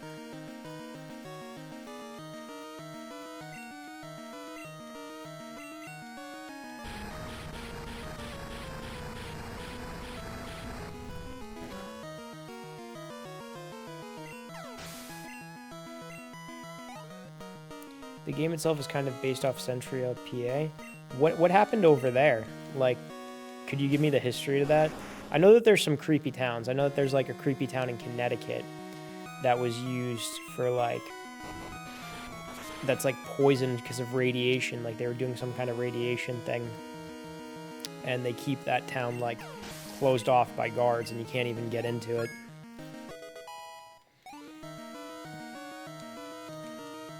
But I don't know about the Pennsylvania one.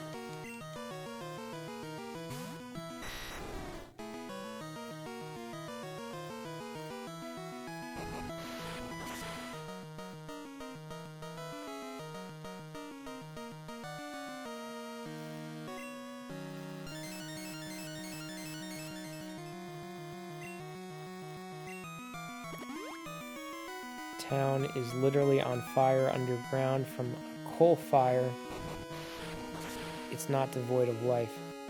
Oof. You know what? I think I did hear about a town that's on fire from underneath the ground from a coal fire. That's very strange, though. It's very strange.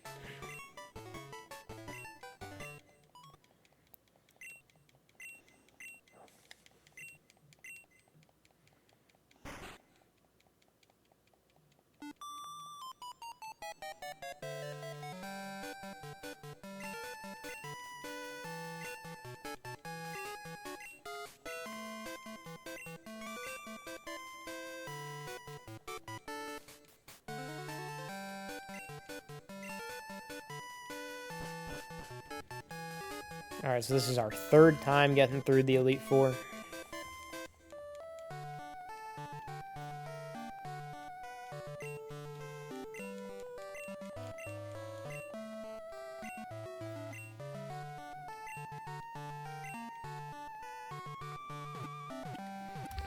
Alright, I'm gonna just Google Century of PA as this whole thing is playing out.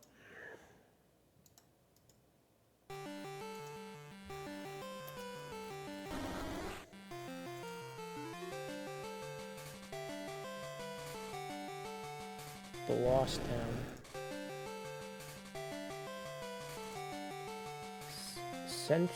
Centralia is a borough near ghost town of Columbia County, Pennsylvania, United States. Part of Northeast Pennsylvania. Its population has declined from 1,000 in 1980 to five residents in 2020 because a coal mine fire has been burning beneath the borough since 1962. Part of Bloomsburg, whatever metropolitan is least populated municipality in Pennsylvania, is completely surrounded by, I'm not even going to try to pronounce that word, township. All real estate in the borough was claimed under eminent domain in 1992 and condemned by the Commonwealth of Pennsylvania. Zip code was discontinued by Postal Service in 2002. State and local officials reached an agreement with the then 7 remaining residents on October 29, 2013, allowing them to remain until their deaths, after which the rights to their houses will be taken through eminent domain. As of 2020, only 5 residents remain.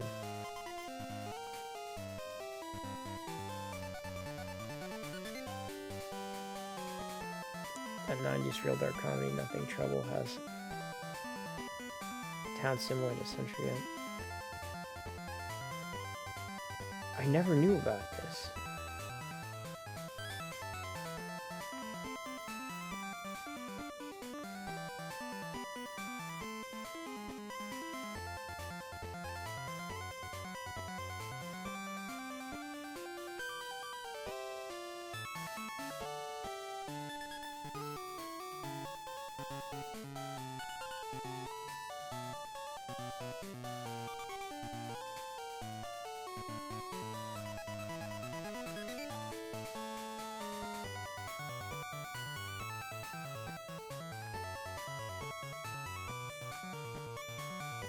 This is so interesting. I'd want to know about those like remaining people who live there. I want to know like what do they do for work? Did they just leave and work and come back, or did they just not work? Like that is very interesting.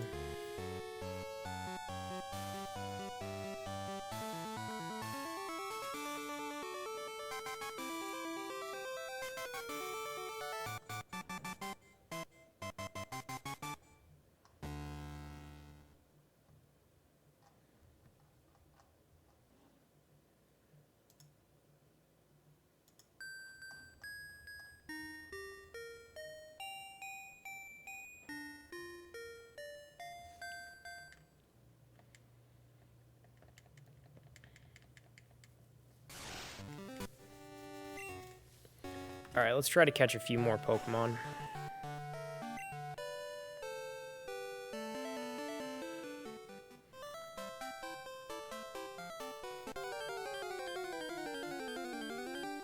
Grim Life Collective did a video on their YouTube channel exploring the town and graveyard a few years back. Alright, I'm gonna copy and paste that into my sidebar because I'm going to want to remember that. That is very interesting.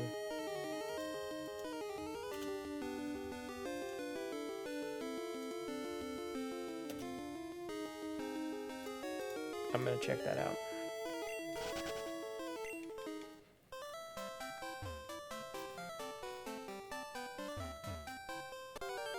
I'd really like to run into one of the legendary beasts.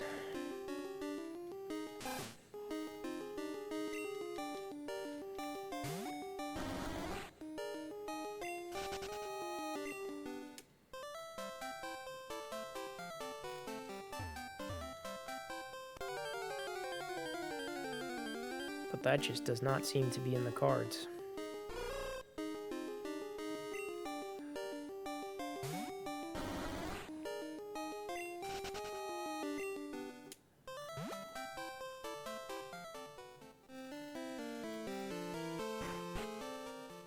I love how I put Ho-Oh and Suicune, I'm sorry, not Ho-Oh, Lugia and Suicune in my team, and I didn't even use them.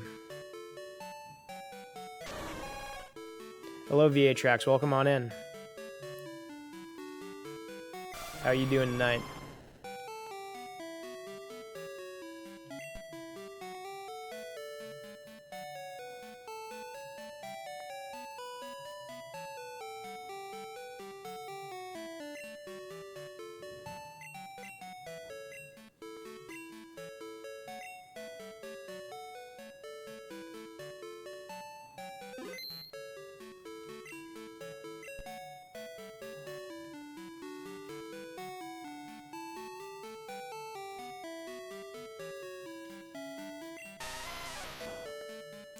A migraine the whole day. Hope you're doing good though. Oof, I'm sorry to hear that. I know your pain. When I gave up coffee a few weeks ago for Lent, I was feeling like migraines for like a week straight. So I hope you drink a lot of water because that helps with them. Helps with me sometimes with them. And get some rest tonight. Hopefully that'll go away by tomorrow. BC headache powder. What is BC headache powder?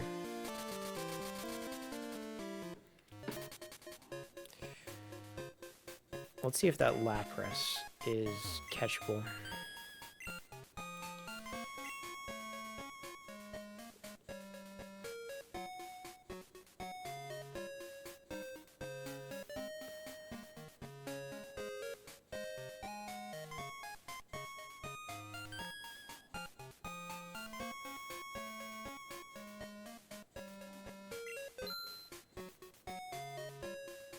I went all in with 34 Ultra Balls.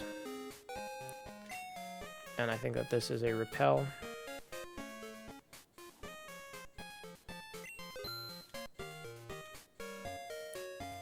Alright, I can't even get another Ultra Ball. Dr. Joe with the prescription. An old over-the-counter power drug from like the 80s, 90s. Yeah, I never even heard of that. First time I see you play this game. Yeah, it's the first time. I've never played a Pokemon game before. I'm just really trying to complete this Pokedex. I don't know, I have an urge to complete this. I'm gonna be streaming this for a while until I do that, because I have 86 Pokemon out of 251. And they only get harder to acquire over time.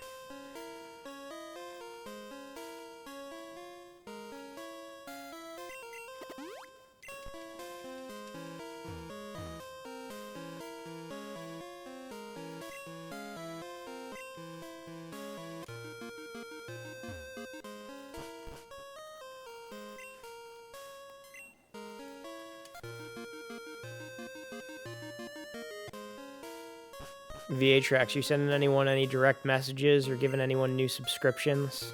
When I say that, I mean just trying to notify and trick people. Still doing that? I haven't gotten one of those in a while now.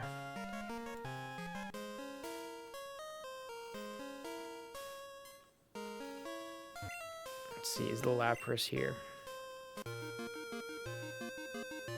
The Lapras is not here yet. Good, good. No, I have my notifications on. You know, you got to make one of them. I don't know if you remember this. I don't know if you used Facebook or not. Back in the day, back in like the golden age of Facebook, 2008. But there was something called poking on Facebook where you could poke your friends on Facebook and you have just a streak of pokes back and forth. I want a Twitch notification from you that says VATrax has poked you on Facebook. And then there was the super poke where you could throw sheep at people. I want a Twitch notification saying VATrax has thrown a sheep at you on Facebook. I did not turn notifications off. I'm not a hater. Sometimes I just don't pay attention to notifications. Has poked your face.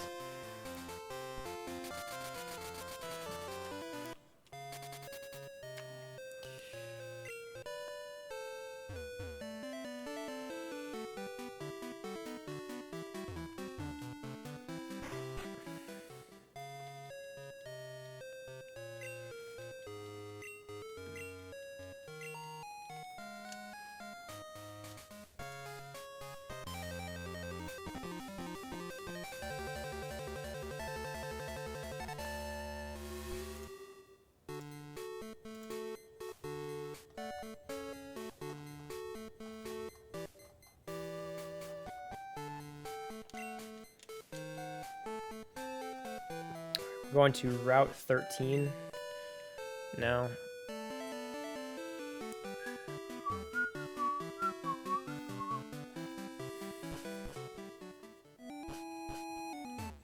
This is Route 8.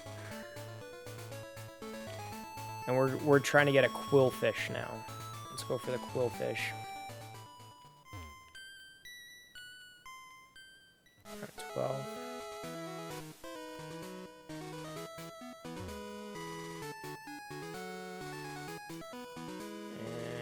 Route 13 is... Here we go.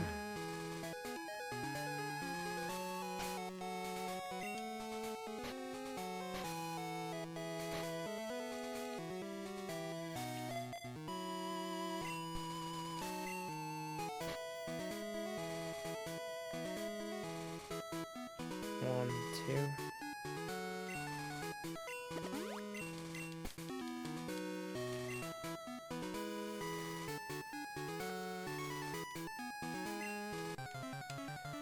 Alright, be a quillfish. No. Good, good.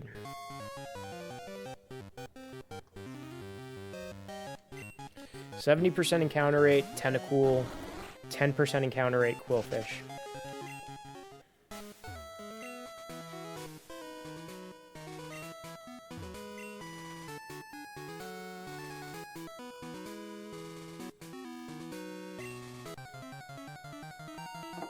Come on, quillfish, quillfish, quillfish. Tentacool.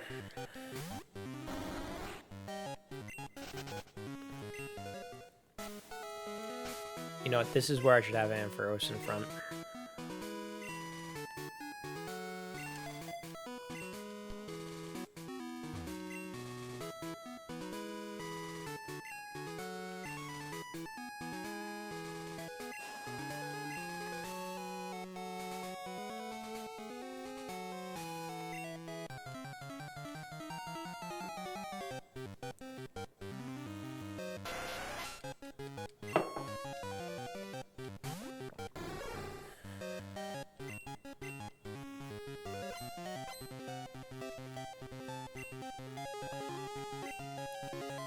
I'm gonna thunder punch you.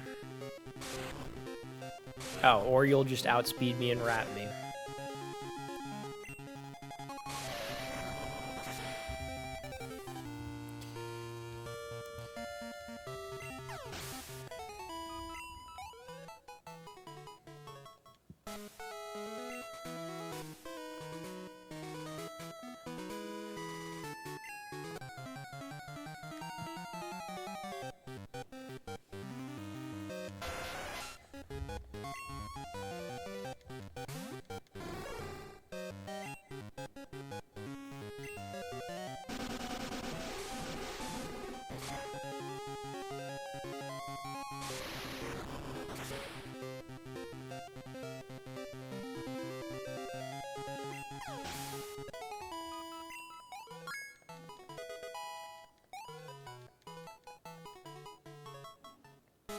What time are you and Frank starting tomorrow?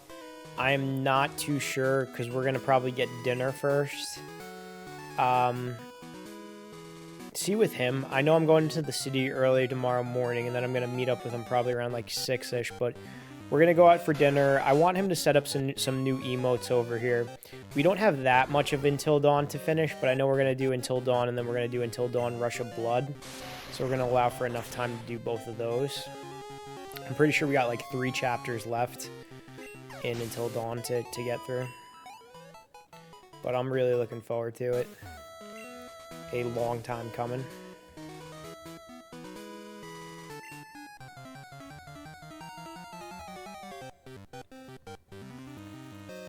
How many emote slots do you have available? I don't even know. Usually goes live at 10:30 on his streams. We'll probably try to be on around that time. But I don't want to say anything because remember that time we tried to do the VR stream and it took us forever to set up? And we ended up going live at like 12:30. And I know when we try to do technical things, it sometimes takes a while. We're going to try, we'll shoot for 10:30. Maybe we'll go on a little bit earlier, maybe we'll go on a little bit later.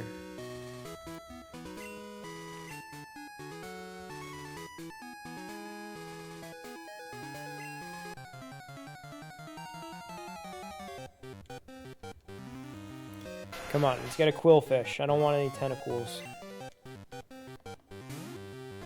Let me know and I'll open up for you. Stream before. So I'm available to watch you guys after. Yeah.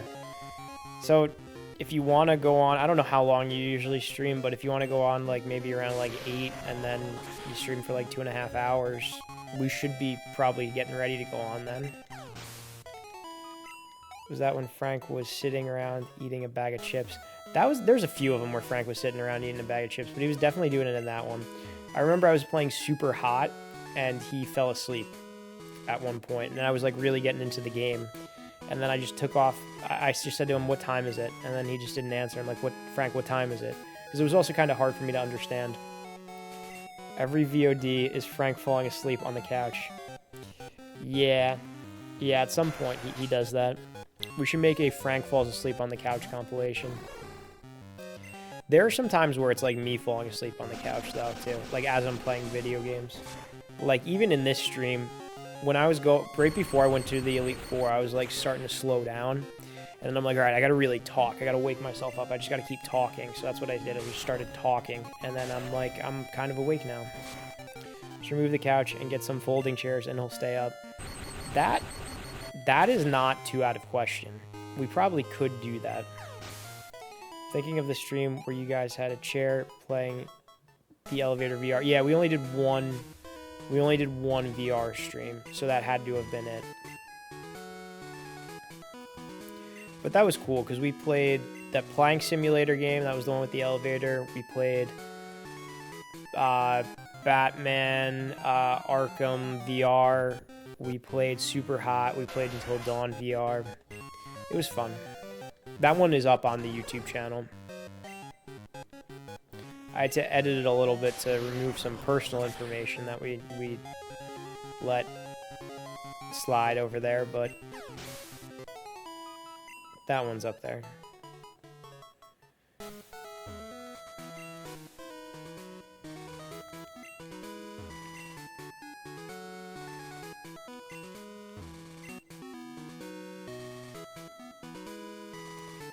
I hope so. Nick's been getting back from work at absurd hours. He's still at work. Nick takes the train into the city, and he parks his car by the train station. And for the past 2 nights, he's asked me and my mom to just go pick up his car at the train station, because if he leaves his car past a certain time in that town, he'll get a ticket. And sometimes he says, I don't even know if I'm going to come home. I might just stay in New York City and stay at one of my friend's apartments over there.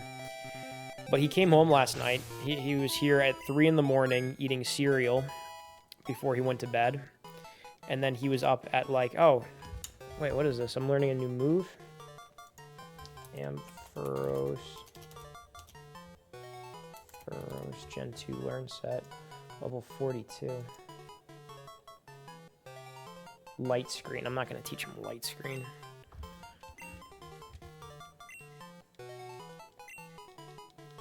Yeah, so anyway, Nick came home around 3.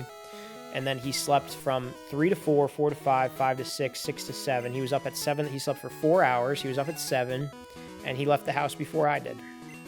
And he's still not back yet. All that for SSL certificates. What is it? SSL certificate? What is that?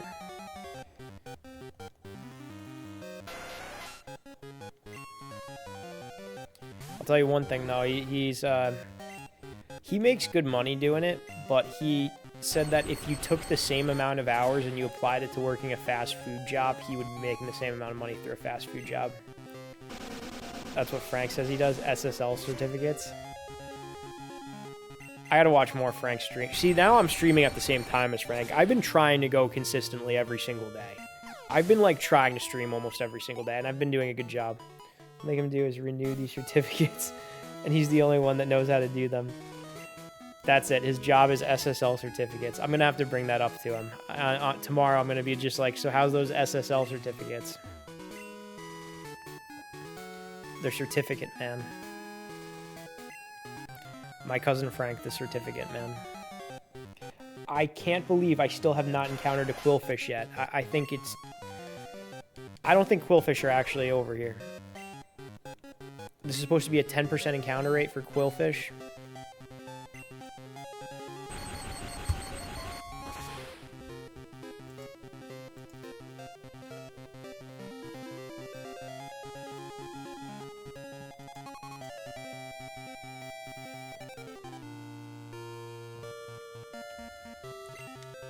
This is Route 13, right?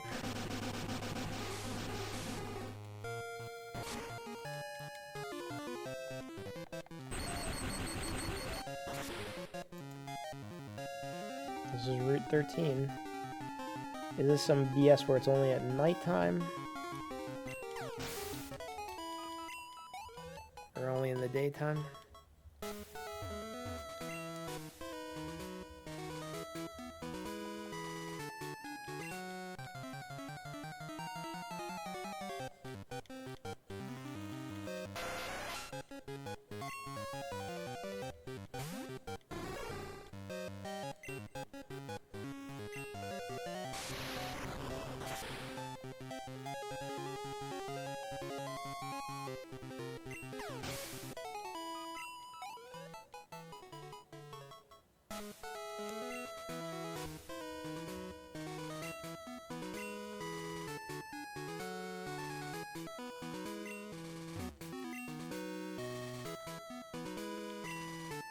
Apparently there's a 20% encounter rate for Magikarp here, which is silly because Magikarp are garbage and you can find them anywhere with an old rod.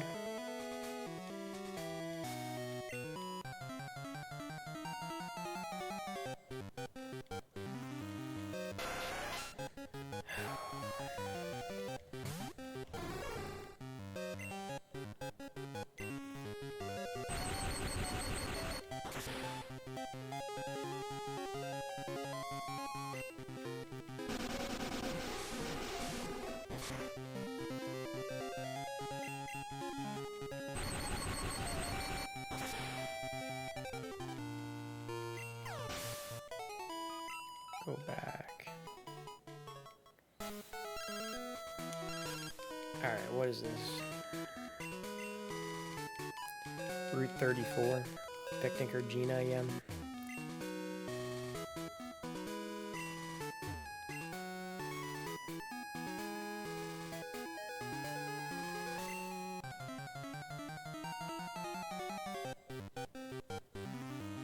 Oh, there's that 20% Magikarp encounter.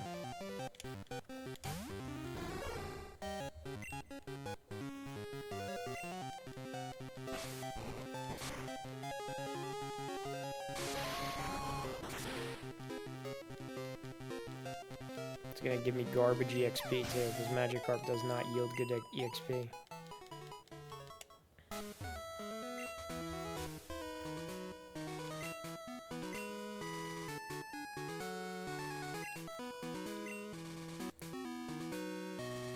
Come on, Quillfish.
We encountered a Chansey who is 10 times more rare before we encountered a Quillfish.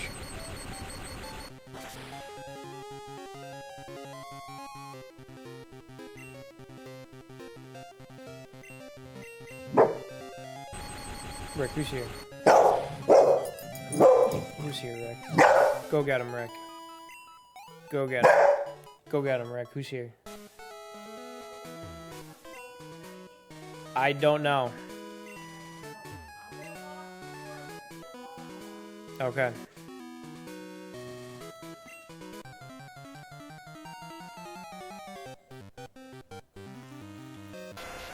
Still not a Quillfish.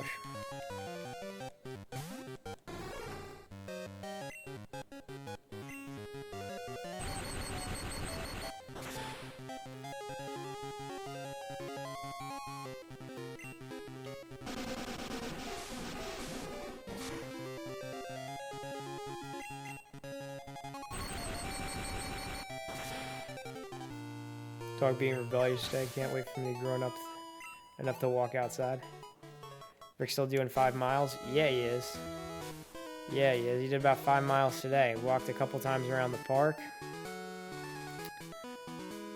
He needs that energy because he will drive us crazy if he does not get his walk. Apparently, the dog whisperer says a tired dog is a good dog. You gotta tire him out.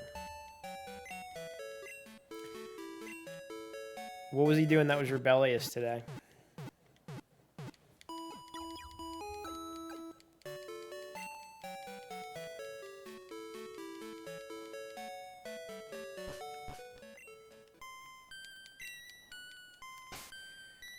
Oh, I forgot. Let's get on my bike.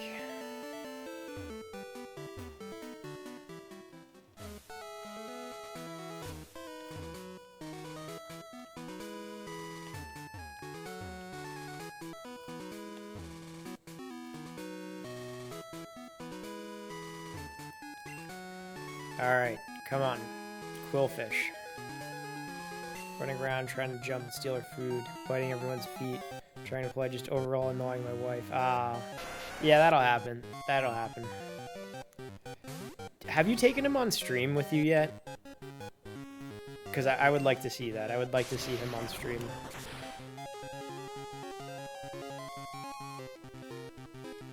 What Ricky will do sometimes when he gets really excited, like when we have people come over, is he'll just start grabbing people's shoes and running around with them. Like, and he acts so proud when he gets the shoes, too. But, like, if it's just my immediate family and we're home, if we're just hanging out here, he won't go for the shoes at all. It has to be, like, someone's here and he just, like, takes the shoe. It just, I don't know what equates to someone being here and shoe. That's right, I'm talking about you. You're looking me right in the eye. You know I'm talking about you. Someone here and just shoe, but he has to grab the shoe. Right, Rick? Why do you grab the shoe? Why do you do that? Put him on the next one. Yeah, gotta do that.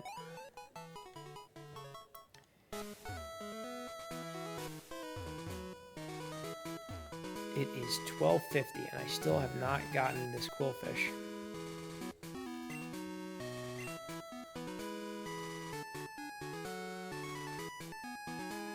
Come on, 10% encounter rate.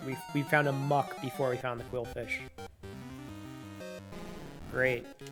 This isn't even worth killing. This isn't even worth using the Pokemon power to kill this thing.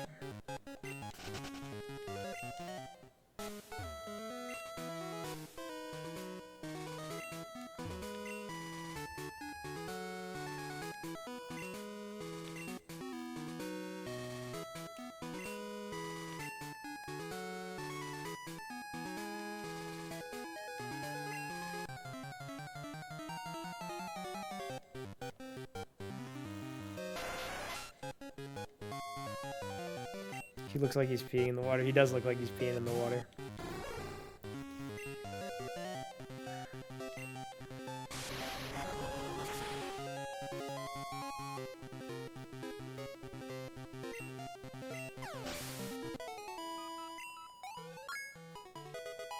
Well, at least we're getting something out of this. Ampharos is gaining levels.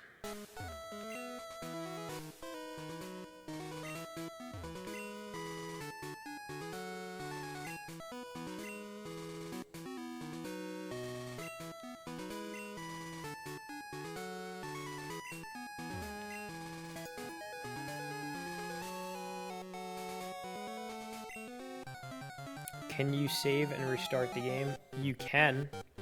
I wouldn't want to restart the game after I put in over 24 hours into it.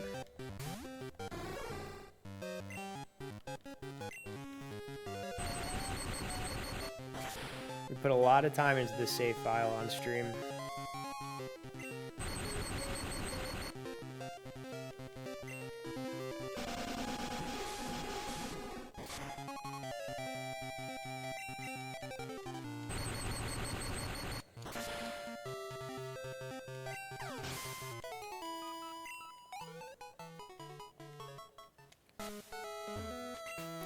Yeah, this is a good road trip game. One time I was, my brother and I were driving down to Washington, D.C. It was like about 4.5 hour ride. And I was playing Pokemon Yellow version, and I was trying to catch them all. And I don't think I've ever caught them all, actually, in Pokemon Yellow version. But I was doing that as we were driving. And, well, I was doing that as Nick was driving, actually. Nick likes to drive. I like to just kind of hang out. I don't mind driving though, but Nick just like enjoys doing it. So it's a good road trip game. It's a good plane ride game. No, it doesn't change. Saving and turning off does nothing to mess with the chances. It's just an encounter rate. Anytime that I use the fishing rod, there's an encounter rate of 10% chance of getting a quillfish. I just don't know why it's not spawning. We've been doing this for like, I don't know. Unless the website is just wrong, unless Cerebi is just wrong with its encounter rates.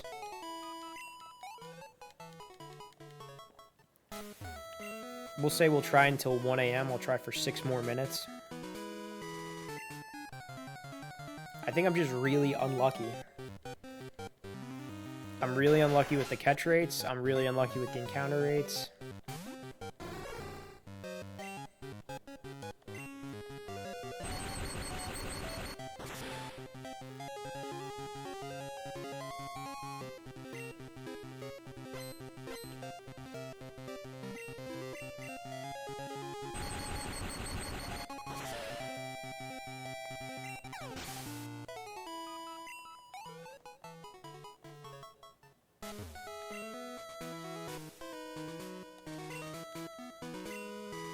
You have a rigged copy? Yeah, I think I might. Got this from J&L Games in New York City.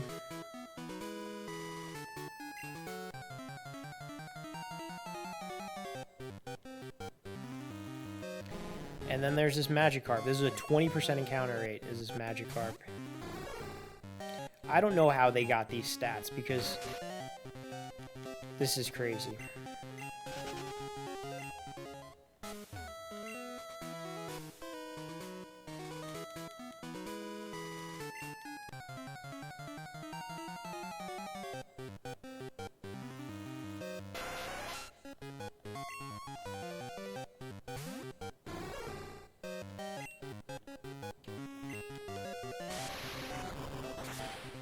5 more minutes of trying.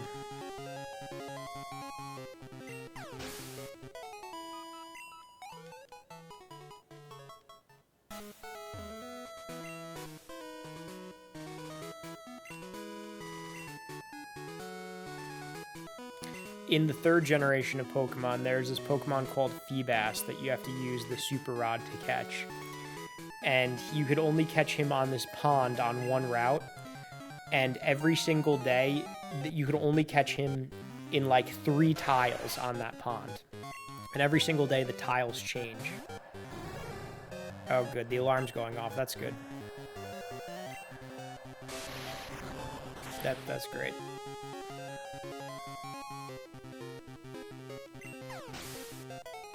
You have 1254 on your end?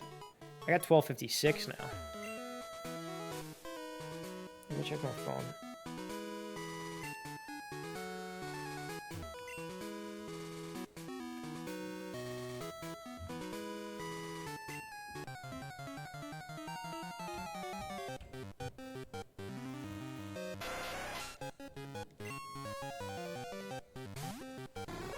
I got 1257 now.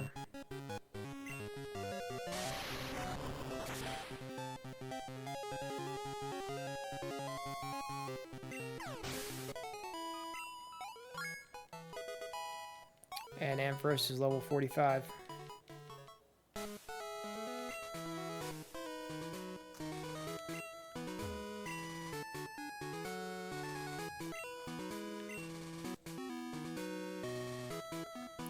This game has literally recreated all the joys of fishing.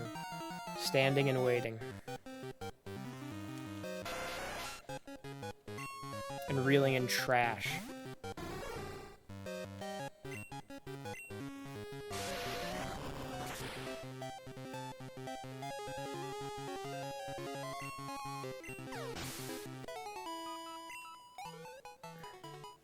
Alright, where's the other location to catch quillfish?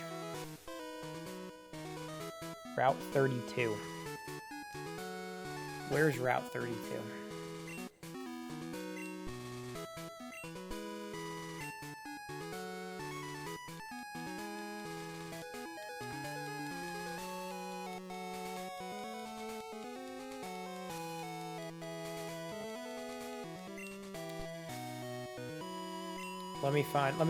Let me go on Route 32.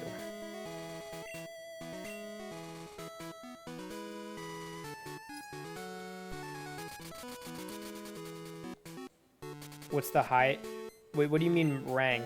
Like, you mean like the highest encounter rate? Like there are areas where you get 100% encounter rate of a Pokemon.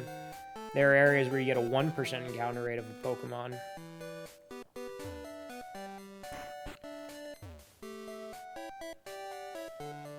Like that Chansey that we ran into before that I couldn't catch, that was a 1% encounter rate Chansey.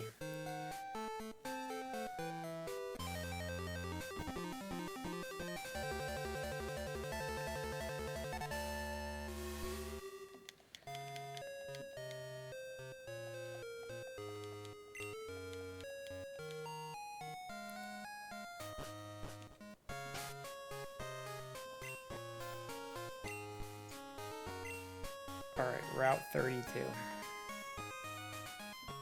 34. 33. 32. Okay, let's go over there and see if we can use our Super Rod to catch a quillfish. It still says 10% encounter rate over there, though.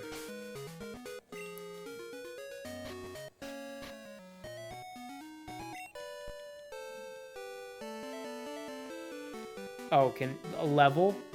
You could get them to level 100. That's the highest that you can get them to.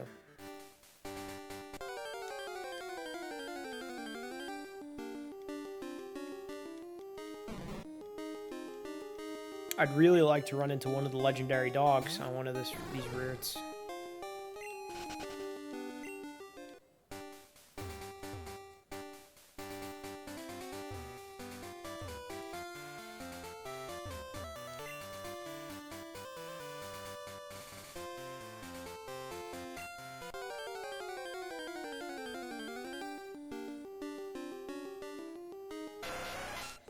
Haven't seen that one.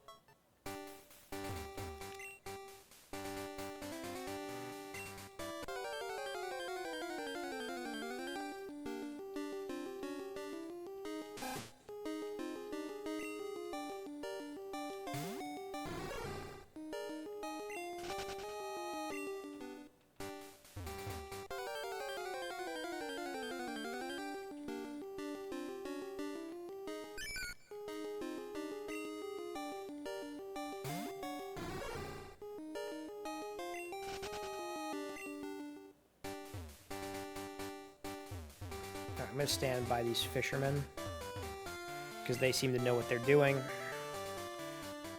All right, let's reel in a quillfish. Come on.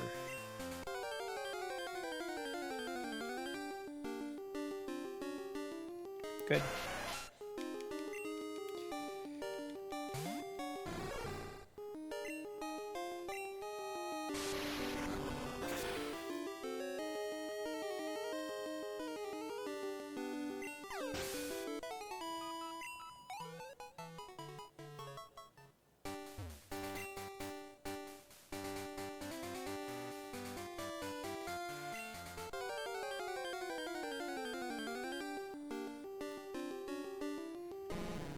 Great, I see it has the same spread of a 70% Tentacool, 20% Magikarp, and apparently 10% Quillfish, even though I don't believe that he's available here.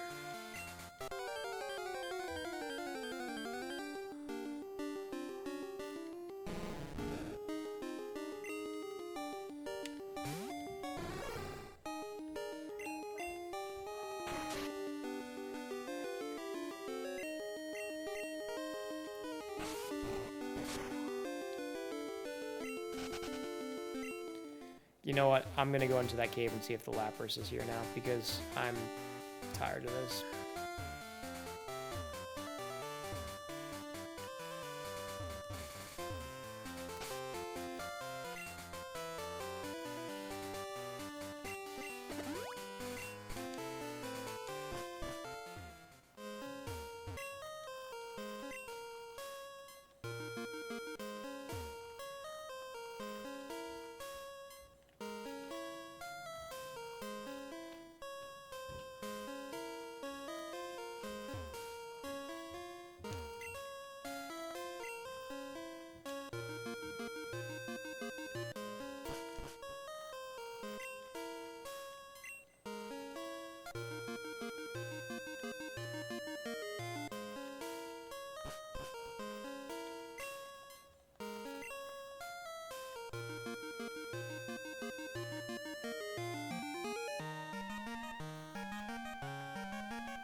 No Lapras, good.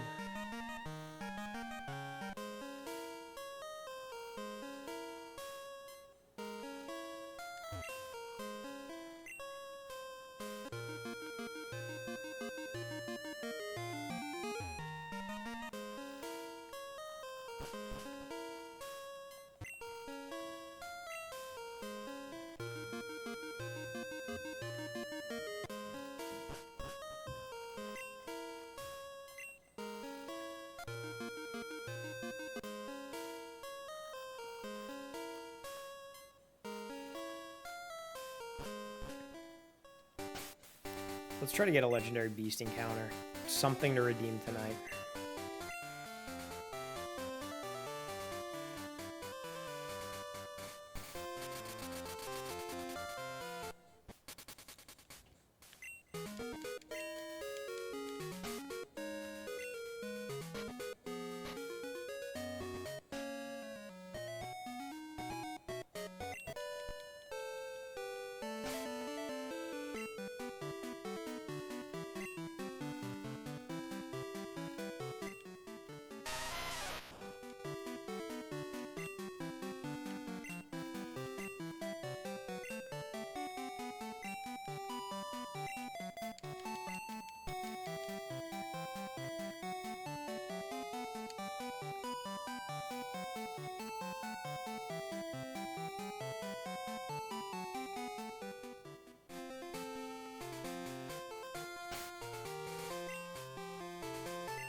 What did Ricky see?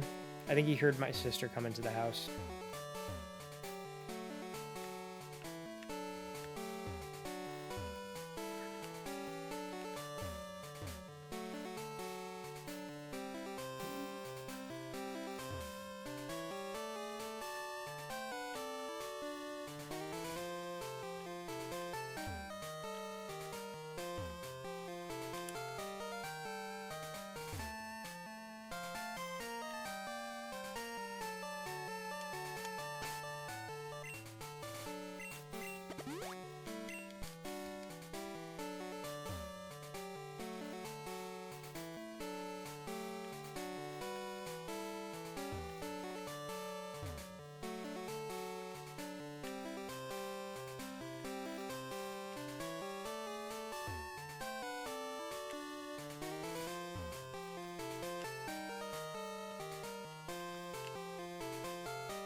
All right, good. So much for that.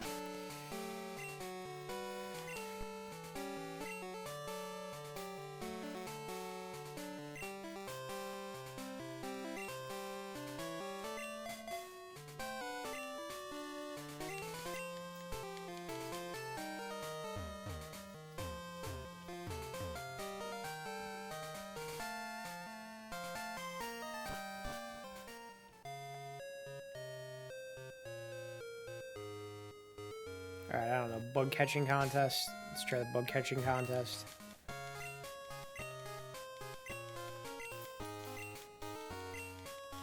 Let's hope that cool trainer Nick isn't there to steal my thunder from the bug catching contest.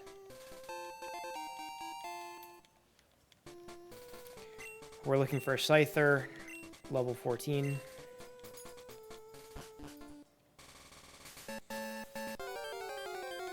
Scyther level 14, Scyther level 14. Not you.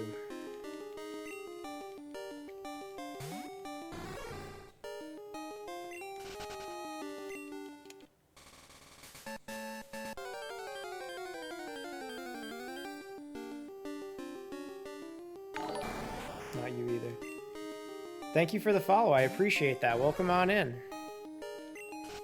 I'm trying to catch them all in Pokemon Crystal version, and I'm having a rough time tonight. But that's okay. We're doing the bug catching contest right now, and I'm looking for a Scyther level 14. Doesn't matter that we don't have a Butterfree and we could use him. Oh no, we do have a Butterfree. Never mind. I need a Scyther level 14. Good evening. How you doing?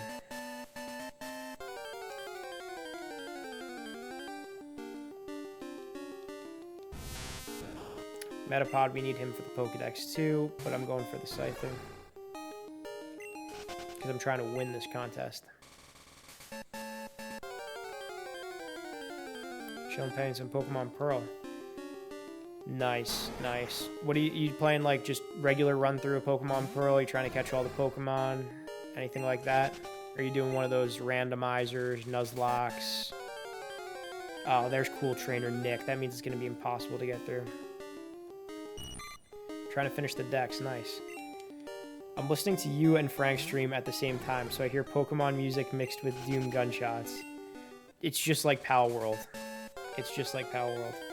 Fiery Boy, how far into the decks are you?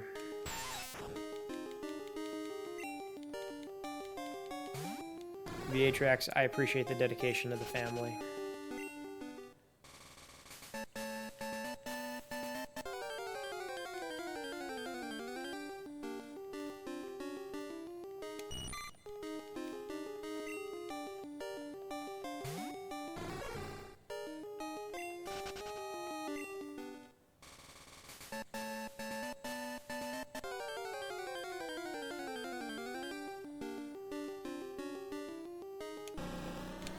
Half the way done. Most of what I'm missing is either breedable or evolvable from what I have. I hate the breedable ones. Like even in this game, I'm going to have to breed to get Igglybuff, Pichu, Smoochum, I was gonna say Happiny, but he isn't this generation. So many of them. Tyrogue I have. Togepi I have. But I can't stand the baby Pokemon. And you got even more. You got Munchlax in there. You got Bonsly. Kricketot. So then you have to breed. Yeah, I was having a hard time trying to find Quillfish earlier. I have Cerebi open, and Cerebi's trying to tell me that there's a 10% encounter rate on these 3 routes, and I just was not getting them.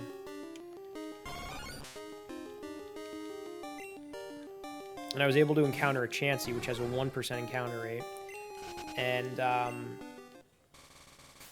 wasn't able to catch him. He went through all my Pokeballs that I had. Complete waste. Bankrupted me.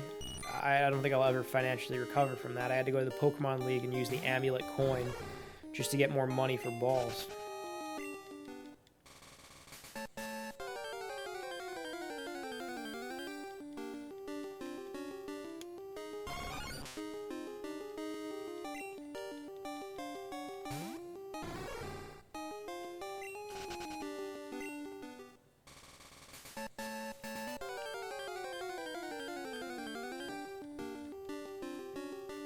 One thing I am going to say is better about Gold, Silver, Crystal than Gen 1, though, is it's easier to get your hands on Scyther and Pinsir. They were so annoying in Gen 1.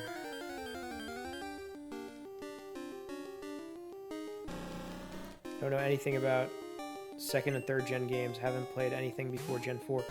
Ooh. Well, did you play the remakes of Heart Gold and Soul Silver? Because those are really good. They're arguably better. No, they're definitely better games. This is just like classic artwork and nostalgia. I'm playing this in Japanese. I never even... I don't even know Japanese. I highly recommend that you play Heart Gold and Soul Silver. Like, those are, I think, they are the best Pokemon games. I'm a big Gen 1 through 3 guy. Recently got your hand on Diamond Pearl. Oh, okay. Please be level 14. Please be level 14. Don't waste my time. Okay, good. It's level 14. Fun games to play on my 3DS. If you could have downloaded the first 2 generations from the eShop on the 3DS. And if you have a modded 3DS, you could get the first 2 generations on that still.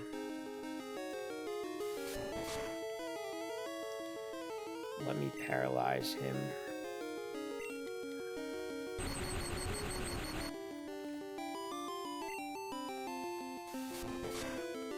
So when you played the other Pokemon games, did you complete the Pokedex? Bought mine a long time ago to be able to save games. That's good. Yeah, so you can get the first 2 generations of Pokemon then on there. You should do it. Try it out and play them. They're a lot of fun. They're a little buggy, but that is part of the charm. There's a lot of cool bugs and exploits you can do in those games. And I think that it makes for a very unique experience. Alright, hopefully I beat Cool Trainer Nick today. I'm not in 3rd place. I think I came in 1st place. I came in 1st place, finally. I just know how to like look for my name and when I'm seeing 1st.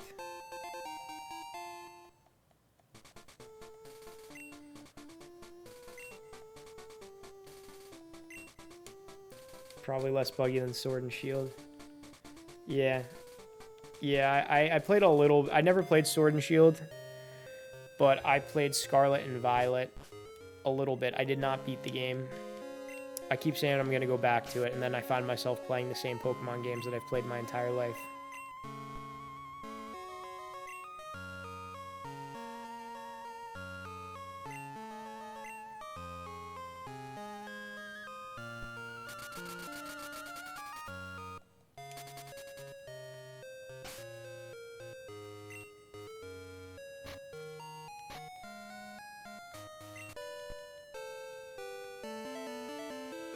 Your first game was X.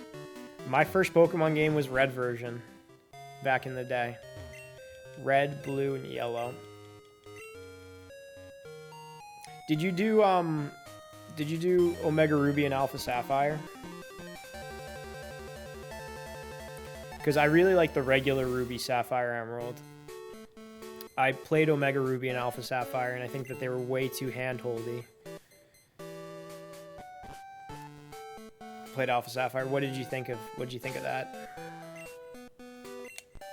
The game is beautiful though. It looks great. Like they did a really good job with like the look and the layout, but it's just it's way too hand-holdy. Got a shiny Dratini in Wonder Trade. I don't want to burst your bubble, but there's a good chance that anything that you get in the Wonder Trade that's a shiny is fake.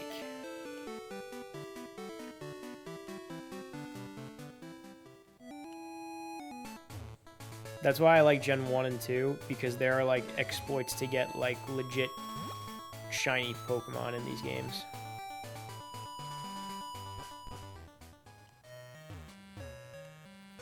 I mean, it might not be fake though. It's just, yeah. Nope, no chances here. I've been looking at least. Not an obvious fake. Okay, let's see. So, no Lapras, no Clefairies over here. What am I gonna do? Didn't get Quillfish.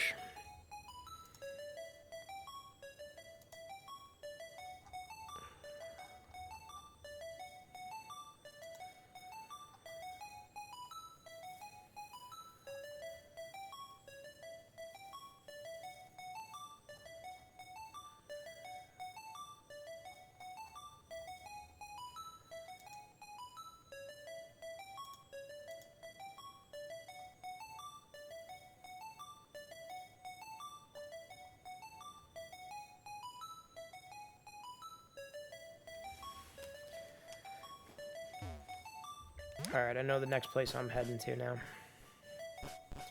We're going to look for an Electabuzz. And we're going to find him. And he's got a 5% encounter rate.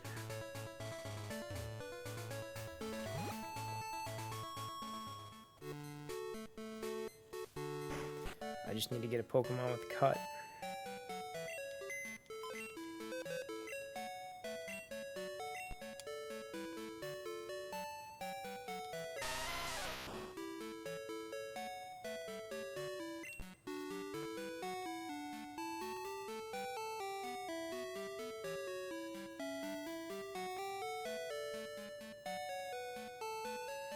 No promotions, generic trainer name, level 11, XP bar makes it look used, and everything else checks out. I assume it's real, but you never know, though. I'm used to fake shinies being promotional in nature. Where did it say it was caught? Because that's another thing that kind of gives it away.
Alright, 5% encounter rate. There, first one, 5% encounter rate, first one is Electabuzz. That's what we needed. And I did not have nearly close to that luck with Quillfish.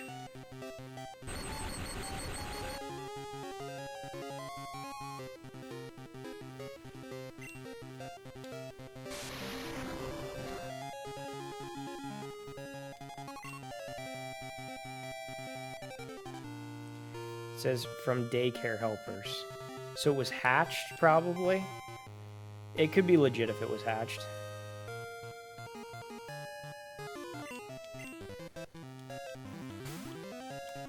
There are ways of doing RNG manipulation to hatch shinies in Generation 4.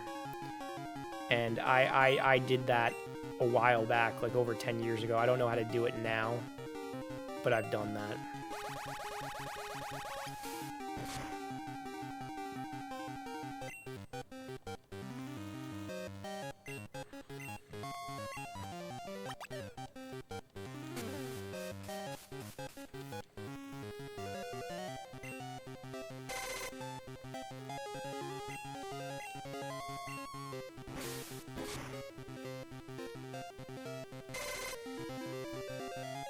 Date seems legit too, as it was apparently from late 2016.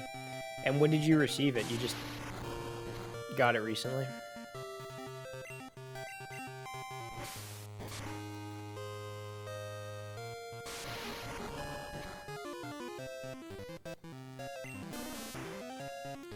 Sometime during 2020. Oh, nice. So you must be connected to one of those servers that allows Wonder Trade to still work. Those servers allow for you to get some of the event Pokemon distributed. Did you do that? Did you get those event Pokemon?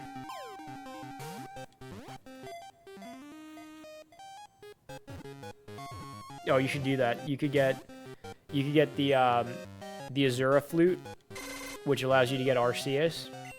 You can get the Member Key, which allows you to get Darkrai, and you can get Oak's Letter. You're not connected to any servers? I'm pretty sure you have to be connected to a server to... Because the Nintendo DS shut down... Wait, did you get it? Did you get it in your Pearl version? Or are you talking about... Are you talking about, like, Sword and Shield? Oh, Alpha Sapphire. Okay, yeah. Yeah, I thought you were talking about the GTS in, I thought you were talking about the GTS in Pearl version. Because you can still go on the GTS in Pearl version, but you just have to be connected to, like, one of these, like, servers. And you could also use that to get the event Pokemon. Yeah, well, you could still do it now. Here, I'm going to send you this. I'm going to put this in the chat for you to check out. Connecting to...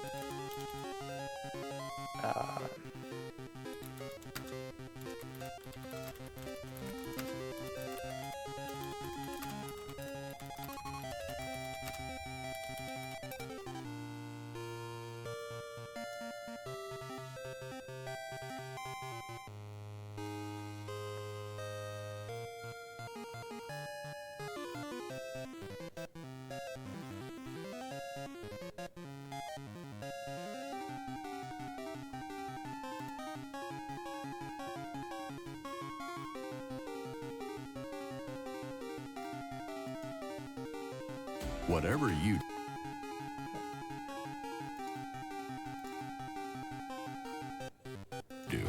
do it for... Looks like I was really trying to hatch competitive Pokemon. Yeah.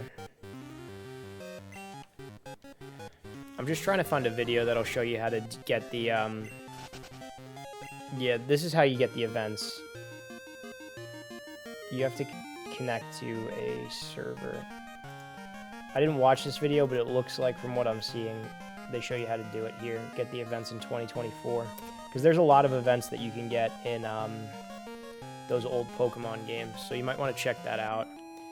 Especially if you're playing Pearl version. You can get Shaman, you can get Darkrai, you can get Arceus doing that. And they're all like legit. It's just like a fan recreation redistribution of these events. So in here, we're looking for Haunter, who has a... Oh, wow. 10% encounter rate. The first thing we found was Haunter. Yeah, I think it would allow you to get events in Pokemon Black too.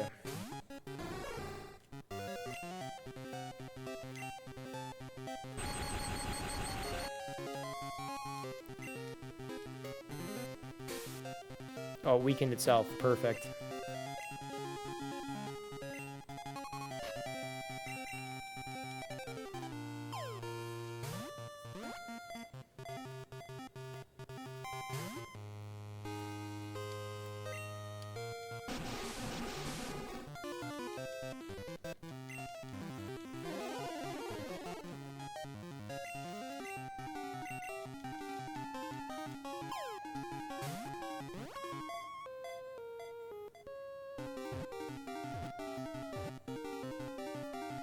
Nice. Another one.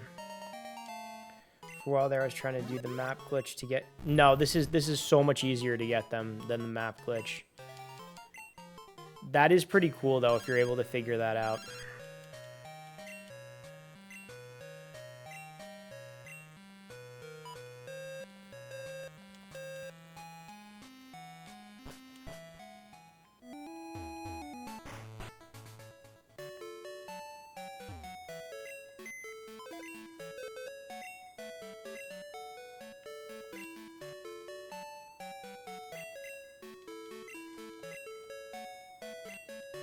Don't worry, I'm incompetent at that glitch too. And I'm not used to keyboard gaming.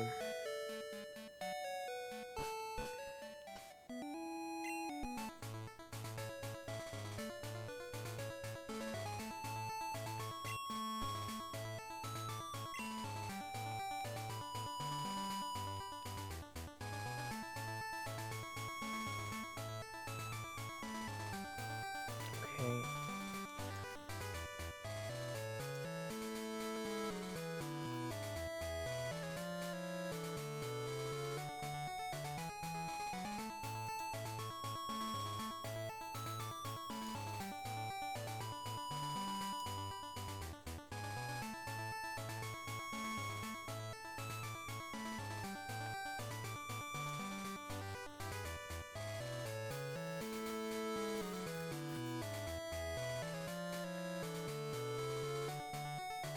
I've never used a D-pad in my entire life of having a 3DS.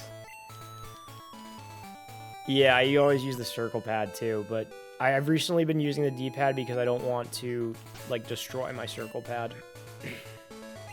Because I get a little rough with it. Alright, so now we're going to go for Kadabra, which has a 5% encounter rate.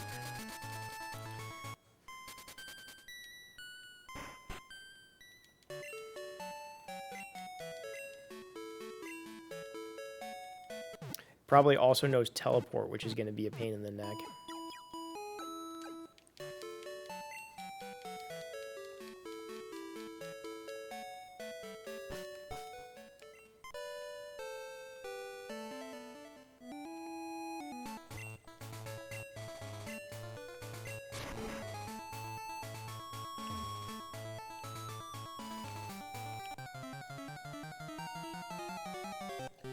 Top stick is worn down.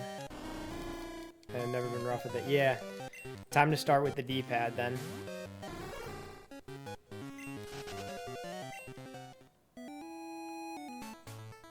You want to preserve that stick as long as you can. Alright, so Noctowl has a 30% encounter rate here. Meowth has a 30%. Abra 20. Haunter 10, even though I just caught a Haunter.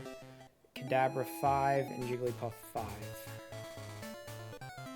We're looking for Kadabra though. There's an Abra.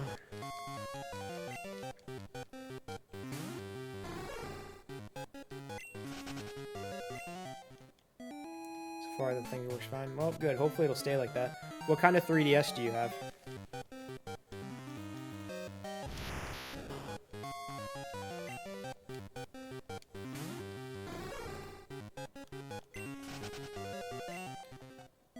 3DS XL. I have the Majora's Mask 3DS XL, and I love that thing. Got it in 2014. Nice. Oh no, that 3DS XL different from the new 3DS XL. Yeah, there's a few of those. You know what, if I come across another Haunter, maybe I'll catch him, because I'm going to have to trade to get a Gengar anyway. Speak of the devil.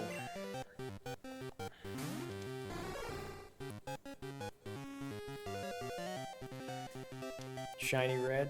And got nice 2 lights. Nice.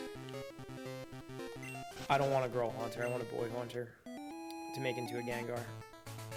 And if we're searching over here for a Kadabra with a 5% encounter rate, chances are we'll find a Haunter before then.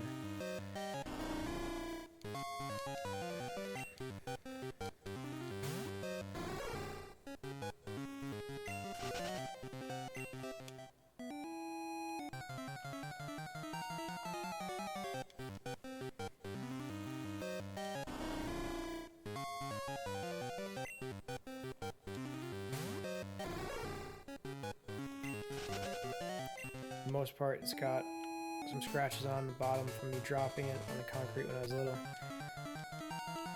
Yeah, that's always going to happen. I'm sure it's in still pretty decent condition. The thing that I don't like about what happened to my 3DS XL, I told you I had the Majora's Mask one, is I would play that and like my palms would get sweaty and it kind of peeled back the like the laminate sticker on it, and there's one area that's kind of like missing it, so I ended up putting it into a clear case, like a clear transparent case that like snaps in, and I should have did that since I first got it, but unfortunately that's what happened. Yeah, the top of it is still in good condition, it's just the bottom. I'm not a collector, though. I like to play with my things, so I still play with it. And then I have another 3DS. I got a Japanese 3DS. I had it imported from Japan, and then I hacked that. And that's the one that I do all kinds of things with.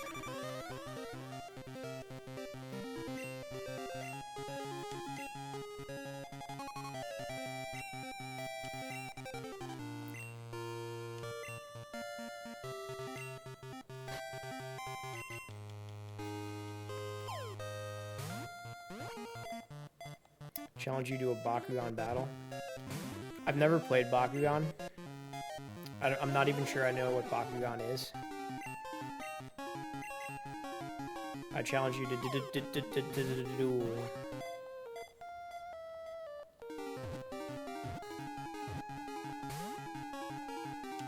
The only thing was my thumb got sweaty on the stick wearing it down, but so far no major issues with the 3DS aside from the Wi-Fi button occasionally getting stuck. That's not too bad. Bakugan was hella dope. I know nothing about it. Sell me on Bakugan. Explain Bakugan to me. These Pokemon don't get in the ball.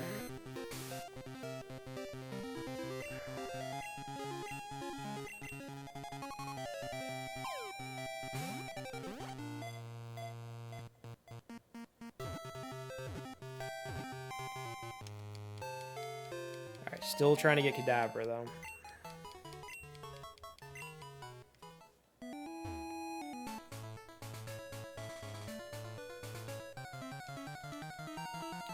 Though I do usually need some sort of tool to unstick the Wi-Fi button unless I want my thumbs to hurt. What do you use, like a stylus to push it up into place?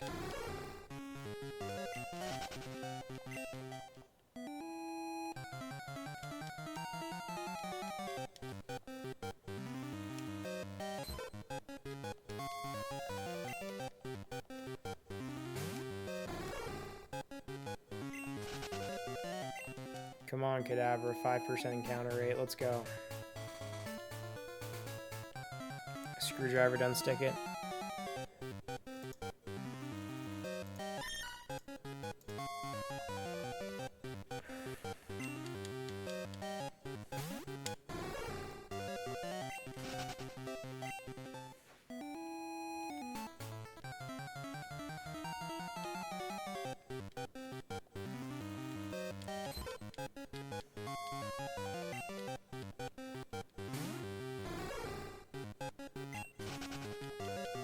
We're gonna do 10 more encounters, and if I don't get it in 10 encounters, then we're gonna quit for the night because I've been on for like 3 hours already.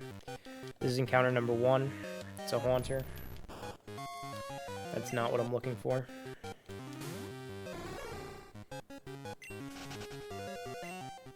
I was trying to think the 3DS is unbreakable. This is encounter number 2. Another Haunter. Well, don't go try to break it. The 3DS is a nice system. It can do a whole lot of things. Especially once you jailbreak that thing, you hack that thing, you mod that thing, you homebrew that up. I played a version of Mario 64 on it. Not Mario 64 DS. I played the original Mario 64 that someone put into 3D. That's encounter number 3. That game has such a great that system has such a great library of games. Whether it was on the eShop, this is encounter number 4, or that you could like physically get at the store. This is encounter. Oh, this was 4. Alright, come on, Kadabra, let's go. Encounter number 5. Jigglypuff has a 5% encounter rate, and so far we ran into like 3 of those. Not a single Kadabra, though. Encounter number 6.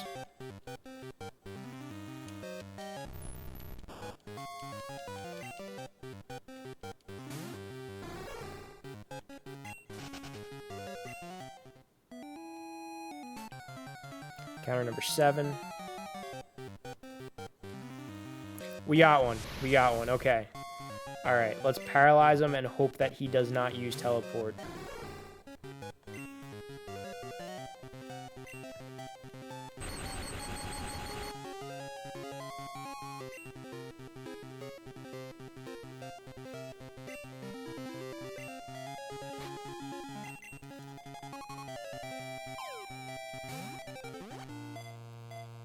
Come on, get in the ball. Good.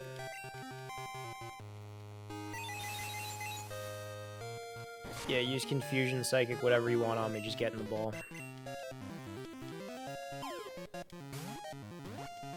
And don't use Teleport. Oh.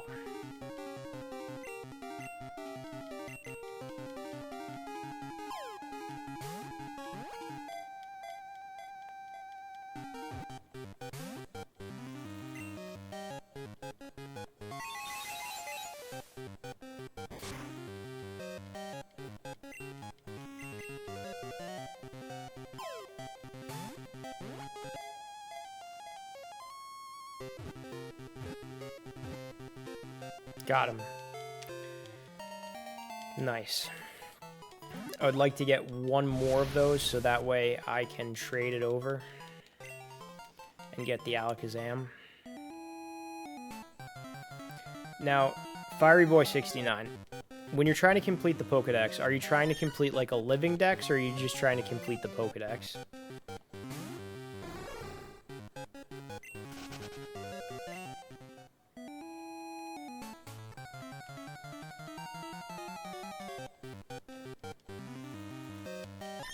This is encounter number 2. I'm counting down to 10.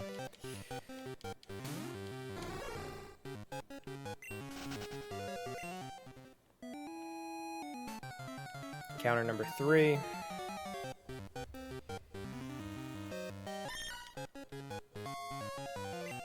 Welcome on in, Alex Firestyle 777. You got a shiny Charmander and shiny Dratini legit this week. How did you do that? How? Tell me how you did that. What game you did that on?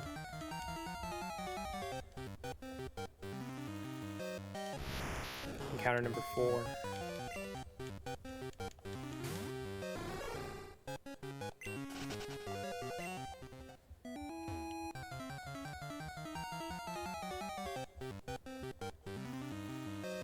Encounter number 5.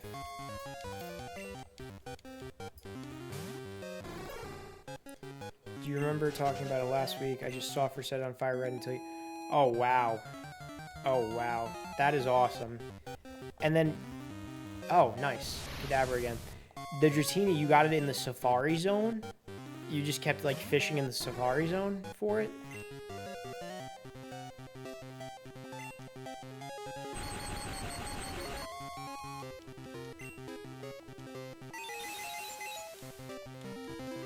Not only did you manage to catch it, you got it. I got in the Celadon Casino place.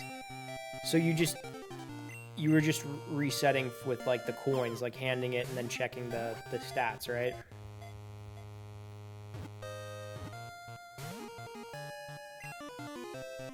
Wow.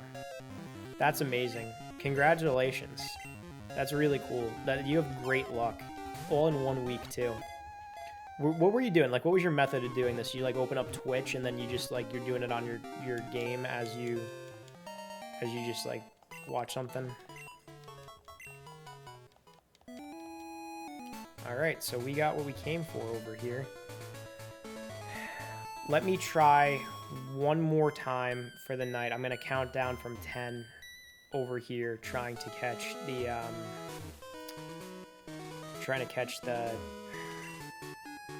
what's it called?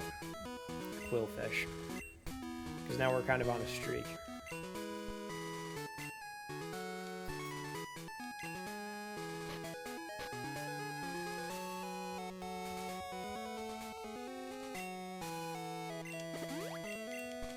Watch YouTube, Twitch, anime while doing pretty much. Charmander took 2.5 days and Dratini took 3 to 4 days.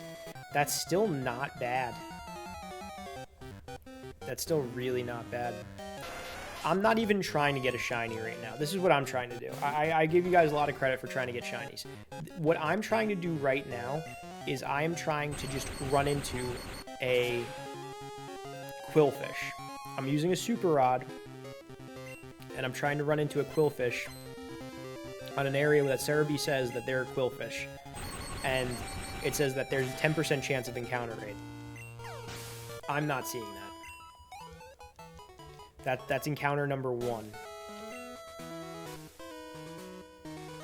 Here we go, encounter number 2. Please be a Quillfish. Please give me some of your good luck. No. Encounter number 2 is a waste. Yeah, I'm trying to complete the Pokedex.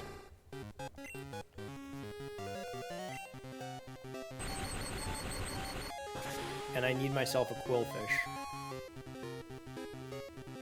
Hello, King of 80s. Welcome on in. Thank you for the cheers.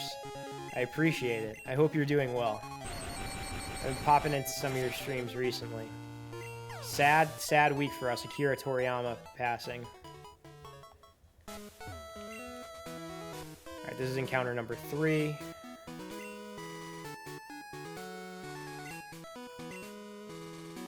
Legend. Yeah, I know King of Hades is a big Dragon Ball fan. And I have not talked to him about that since. King of Hades is everywhere. Hades is always watching. Encounter number 3. Alright, come on. Please be a Quillfish. 10% encounter rate. It's a freaking tentacle. Why can't I find a Quillfish? I'm just gonna Google Quillfish. Quillfish. Quillfish Pokemon Crystal.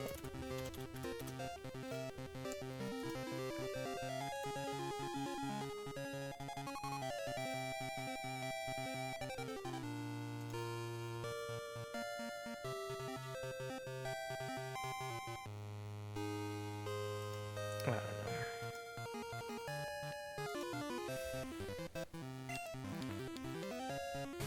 As I have a lot of Dragon Ball behind me. Hasn't hit me yet. It's depressing. I wonder how the rest of Dragon Ball Super will go. Well, you know what? I'm happy that we had him doing as much as Super as we already did, but he wasn't drawing it. I didn't follow Super as much, I'm not gonna lie. I know he wrote his outlines for everything. What is this, encounter number 5? 4, we'll say it's 4. I know he had his outlines that he gave to Toei and then he gave to Toyotaro.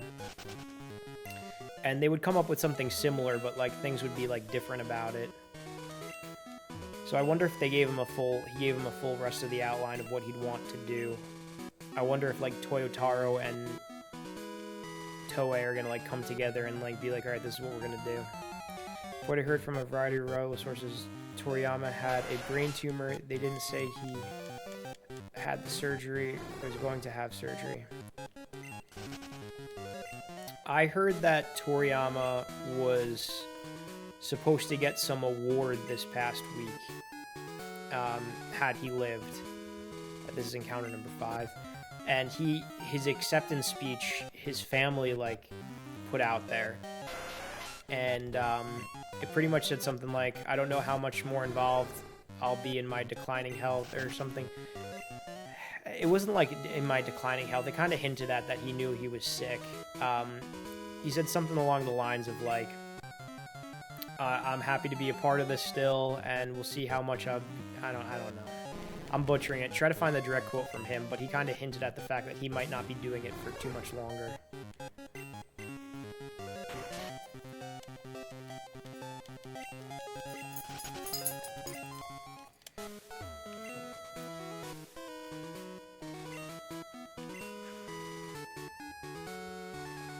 We're going to say that this is encounter number 6.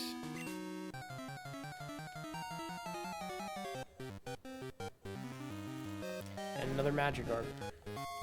Good.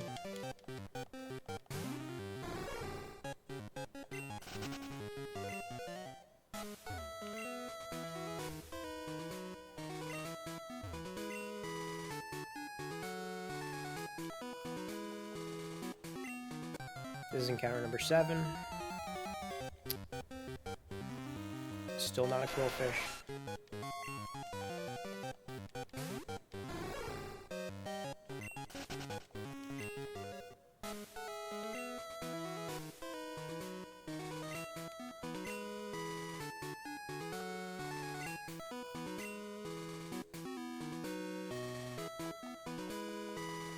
Encounter number 8.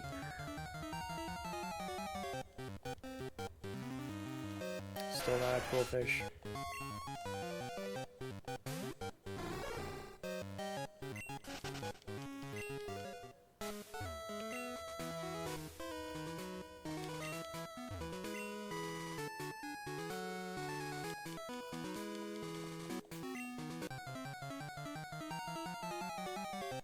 Encounter number 9. Oh my god.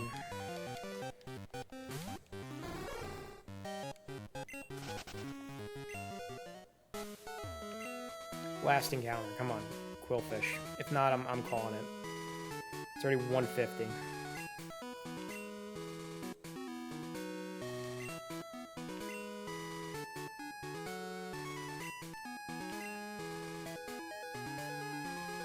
All right, quillfish, quillfish, quillfish. Cross my fingers.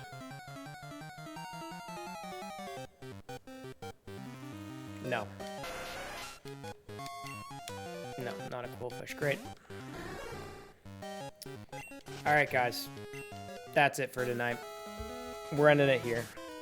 The official count that we have for tonight is 89 Pokemon. We have 89 Pokemon. We got a long way to go. We're still not even halfway there. But this is where we're going to end it for tonight. And I'm going to save again. Have a good night, King of Hades. Thank you for coming in. We're almost at 30 hours of this. I'm going to send you over to Frank.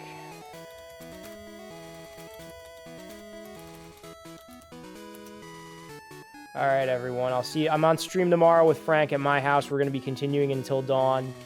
Look forward to that. We're going to say we'll be around. Thank you again for thank you for the cheer. Thank you for that. I appreciate it.